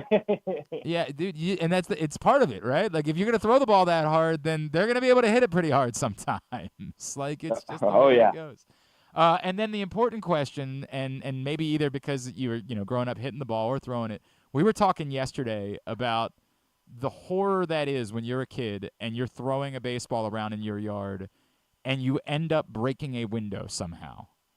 And I was telling the story because I'm a little bit older. I'm 40, and I'm now dealing with this with my kids. I got a 9-year-old and a 7-year-old. But when I was a kid, like there were no cell phones, so I would break a window at like my parents' house, and it would ruin my day. Like I could not. If it happened at 10 in the morning, my father was coming home at 6, and my mother was not calling him to ruin his day at work by telling him about the window. So now I had to just sit with it all day, like just knowing the hell that was coming at 6 o'clock.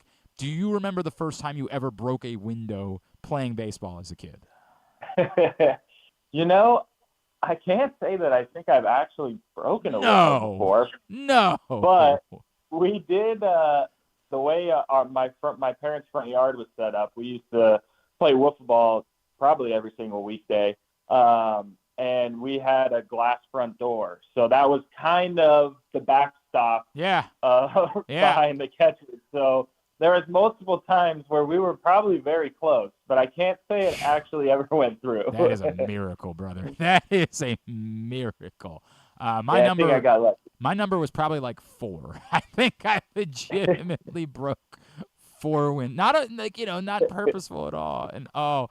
And I like an idiot when my kids were first starting to get into baseball, I would tell them those stories, and now like they feel like they get a pass. Like if it happens, they're like, well, you broke your Peepaw's window, so like, right. Damn it, mistake. Hey, the Baysox are home this weekend. The opportunity if you get down to Prince George's County Stadium. Tomorrow night, fireworks night. It's also Navy night, and if you've never been to Prince George's County Stadium, it's the best night of the summer. Everybody out in their dress. It looks amazing. The atmosphere is electric. Fireworks on Saturday, as well as Craft Beer Fest, and they've got a big Gunnar Henderson bobblehead giveaway on Sunday for the first 750 fans, 13 and up. A great day to go check out the Baysox. Logan, social media, where are you? Twitter, Instagram, anything like that? Mostly just on Instagram. Logan_Rinehart. I'm not a big social media guy. I don't post much, but you can count on maybe 2 posts a year, something like that. I'm jealous. I would really like to join you in that department, but the job won't allow it. Fair enough. Logan, congratulations on everything that you've been doing this season, man. Can't wait to see what's next for you. Hopefully our next conversation is with you as a Baltimore Oriole. Appreciate you taking the time for us this morning, dude. Yeah, thanks, Glenn. I appreciate you having me on. Logan Rinehart with us here on GCR.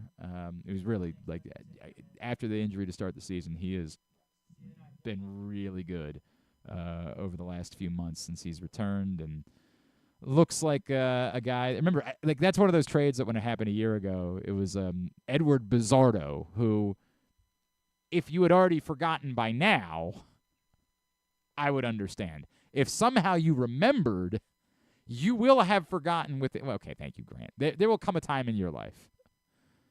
One day you're going to have, you're still adjusting to like the post-college like concept. One day down the road, you're not going to be able to file all these things away. And when it was mentioned to me, remember, Logan was the guy that got in the Edward Bizzardo trade. I was like, not only do I not remember that, but I don't remember Edward Bizzardo. The only thing I remember about Edward Bizzardo is how incredulous I was that the man's name wasn't Eduardo Bizzardo. I'm like, come on, man. What are we even doing here? That's what I thought at first. It's got to be Eduardo Bizzardo. That makes more sense. That makes all the sense in the world. What is Edward Bizzardo? Sorry, it's his name. I shouldn't disparage someone's name, but it should be. There's a first for everything in life. It should be Eduardo Bizzardo. I think everyone knows that. Logan Rinehart, since he's been up at Bowie this season, has made 11 appearances, 15 2/3 innings. He's allowed 4 earned runs on 9 hits and 0 walks. 0, while striking out 18. Seems pretty good to me. Appreciate Logan Rinehart taking the time for us. Today's show has also been brought to you by Live Casino and Hotel Maryland. As always, Sports and Social is the best place to watch all of the big events, including what's going on in Paris right now. But on top of that, Live Casino Rewards members have the opportunity to earn discounts on cash and credit purchases at the casino. Join the Live Casino Rewards Club online or in person at Live today. See complete details, livecasinohotel.com. I wanted to pay some attention to the field hockey because there's 4 former Terps on the USA field hockey team, including our friends Brooke and Emma DeBurdine, who joined us a couple weeks back. I look up and they're down 4-2 to England. Don't like that. Might go right back to Casper Ruud, Felix Auger-Aliassime. Blessings. It was a bummer because Tommy Paul looked like he was threatening Carlos Alcaraz this morning, but ultimately Carlos Alcaraz handled business, wins in straight sets. There was good news for American tennis fans on the men's doubles side as Austin Krajicek and Rajiv Ram are on to the gold medal match. That's really a weird bit, too. They're already through their semifinals. Later this afternoon, Taylor Fritz and Tommy Paul are playing Andy Murray's team, that's a quarterfinal.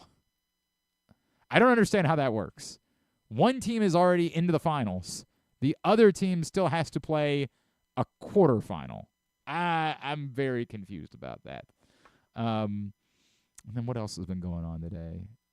We were watching the beach volleyball for a minute against Brazil. They won in 3 sets. It's been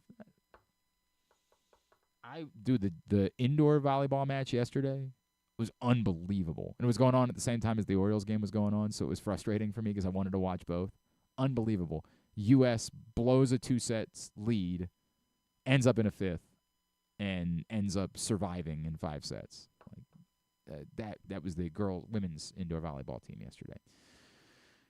Good stuff. All right. Ready for a tidbit? Let's do it. Have you ever thought of taking a cruise to these wonderful destinations with sunny skies and beautiful beaches? Well, wait no longer. We're ready for you to cruise from the Cruise Maryland Terminal. Have a little phrase that you can go from baggage to margarita in about 15 minutes. Choose fun with an array of destinations, onboard activities, entertainment, and world-class cuisine. Contact your travel agent and book your cruise today. Let your adventure begin. 5-2 Great Britain now. I don't like this at all, Grant. Not a fan. Got to go back to the tennis. All right, what you got? I want to stay on the Jackson Holiday theme, of All course. Big game yesterday. His first career hit. Congrats to him. 20 years old. That's a big deal. Got to be man of the match. What an honor. He still remains the Orioles' top prospect in the system at number 1. Right. Remains number 1 in all of baseball. Can you go through who are the 9 following him in the top 10 for the Orioles? You don't have to list them in order, but just who are the 9 following him in the organization? Samuel Basayo is number 2. Kobe Mayo is number 3. Are you getting them in order? Number 3. I mean, those are the obvious ones, right? Yeah. Like then I feel like there starts to be whose list are we working with? MLB Pipeline. MLB Pipeline. I'll say they still have McDermott in the top 10. Yeah, he's at number 6. Okay. A lot of it's shifted because of some of the roster moves and the guys graduating or I'll say trades. Povich is still in the top 10. Povich is right behind McDermott. Those two have been back-to-back all year. Obviously, Seth Johnson is no longer in the top 10 because he's no longer an Oriole. So let's go Dylan Beavers. Beavers is number 5. Let's go Enrique Bradfield. He is number 4. Let's go Judd Fabian. Is number 8. Yeah, he cracked the top 10. Okay. So 1, 2, 3, 4, 5, 6, 7. Need 2 more. Man. These might surprise you. Trace Bright. Just missed it. He's at number 12. But that would have been a good guess. Man, I'm not. Justin Armbruster. No, he's a little bit farther back at 16. I'm not sure I'm going to be able to name any of these other cats. Hudson Haskin. Haskin's a little bit further down, too, at 21. Neither of them are pitchers, by the way. Neither of them are pitchers. Creed Willems. No, he's down at 27. I don't. Infielder and an outfielder.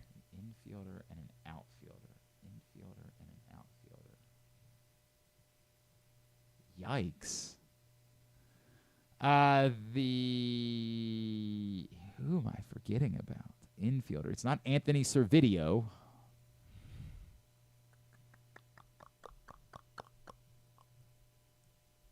I don't know. All right. I'm drawing blanks. White flag? Yeah, probably. Sure? Yeah. All right. Max Wagner's number 10. Yeah, Max Wagner. Yeah. And then 19-year-old Braylon Tavera. Braylon Tavera. I do know those with the guys. Shorebirds. Damn. All right, I was doing all right for a little while, and then it just all fell apart. I thought 9 and 10 would get a little tricky for you. Dog's Eye View song. Then it just falls apart, and we get to try to put it back together. Ugh, yuck. All right, very good. Let's get tubular. There is a place where tradition, family, and community gather, where the aspirations of talented young competitors takes root, and where the crossroads of history, culture, and renewal come together. This spring, experience America's newest and most innovative ballpark, Meritus Park in Hagerstown, Maryland, home of the Atlantic League Flying Boxcars. Plan your getaway today. You're welcome in Hagerstown, Maryland. All right, here's what's coming up tonight, totally tubular-wise. Orioles open a series in Cleveland, 6:40 on Masson. Look, I still don't believe the Orioles have announced that it's going to be Trevor Rogers because you're not allowed to announce it, I don't think, until they're on the roster. But it's Trevor Rogers tonight, and I'm going to go ahead and put it out there. Trevor Rogers makes his Orioles debut tonight against Ben Lively in the opener between the Orioles and Guardians. Bally Sports tonight for Athletes Unlimited Lacrosse from out at USA Lacrosse headquarters in Sparks. Games at 5 and 7:30. Olympics coverage still to come on USA. This country is not good at 3-on-3 basketball. The men are 0-2. The women are 0-2. I'm fine with that. 3-on-3 basketball is not real and shouldn't be an Olympic sport. I've tried. I've watched. It is not deserving of being an Olympic sport. It's not a real thing. I don't care that we're not good at it, but if you want to watch it on USA men against Lithuania at 1. Women's basketball on USA this afternoon against Belgium at 3 o'clock. That's a biggie. On NBC, still to come today, Lithuania and USA. That's just a replay. Sorry, take it back. USA-China women's beach volleyball at 4 o'clock. And coming up on E, Spain and USA women's 3-on-3 basketball at 3:40 today. The big one, obviously, being the soccer match. The Golf Channel for round 1 of the Olympic golf tournament. Peacock has the tennis. The other baseball tonight, MLB Network, Cardinals, Cubs at 8, MLB TV, Marlins, Braves at 7:20. Oh, someone's being sworn in, I think, either into the Army. I guess probably into the Army right now, literally right outside our window. That's very sweet. Congratulations to that person. Either into the Army or as a citizen, I'm not sure. There's a flag right next to them. It's clearly a very moving thing that I am witnessing right now. I don't know exactly what it is, but I am witnessing it out of the corner of my eye, and I thumbs up. Beautiful. Very beautiful thing. There is a football, quote-unquote, tonight. The Hall of Fame game from Canton, Ohio on ESPN and ABC. That's where we're at. 2 networks. No one will play in the game that matters.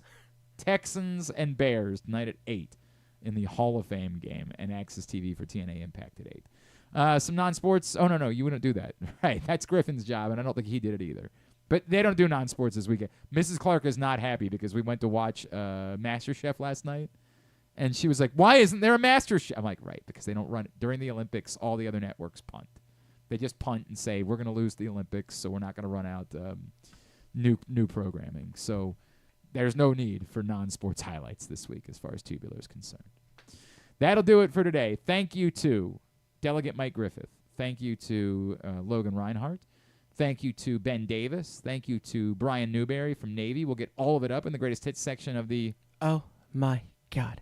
It's so good. Tab at GlennClarkRadio.com. Thanks to Griffin at Griffin_Bass. Thanks to Grant. Remind me, Grant. At 20G DeVivo on Instagram. Follow us, Twitter, Instagram, and TikTok at Glenn Clark Radio. Tomorrow on the program, I do know Stan is back in studio with us. Look forward to that.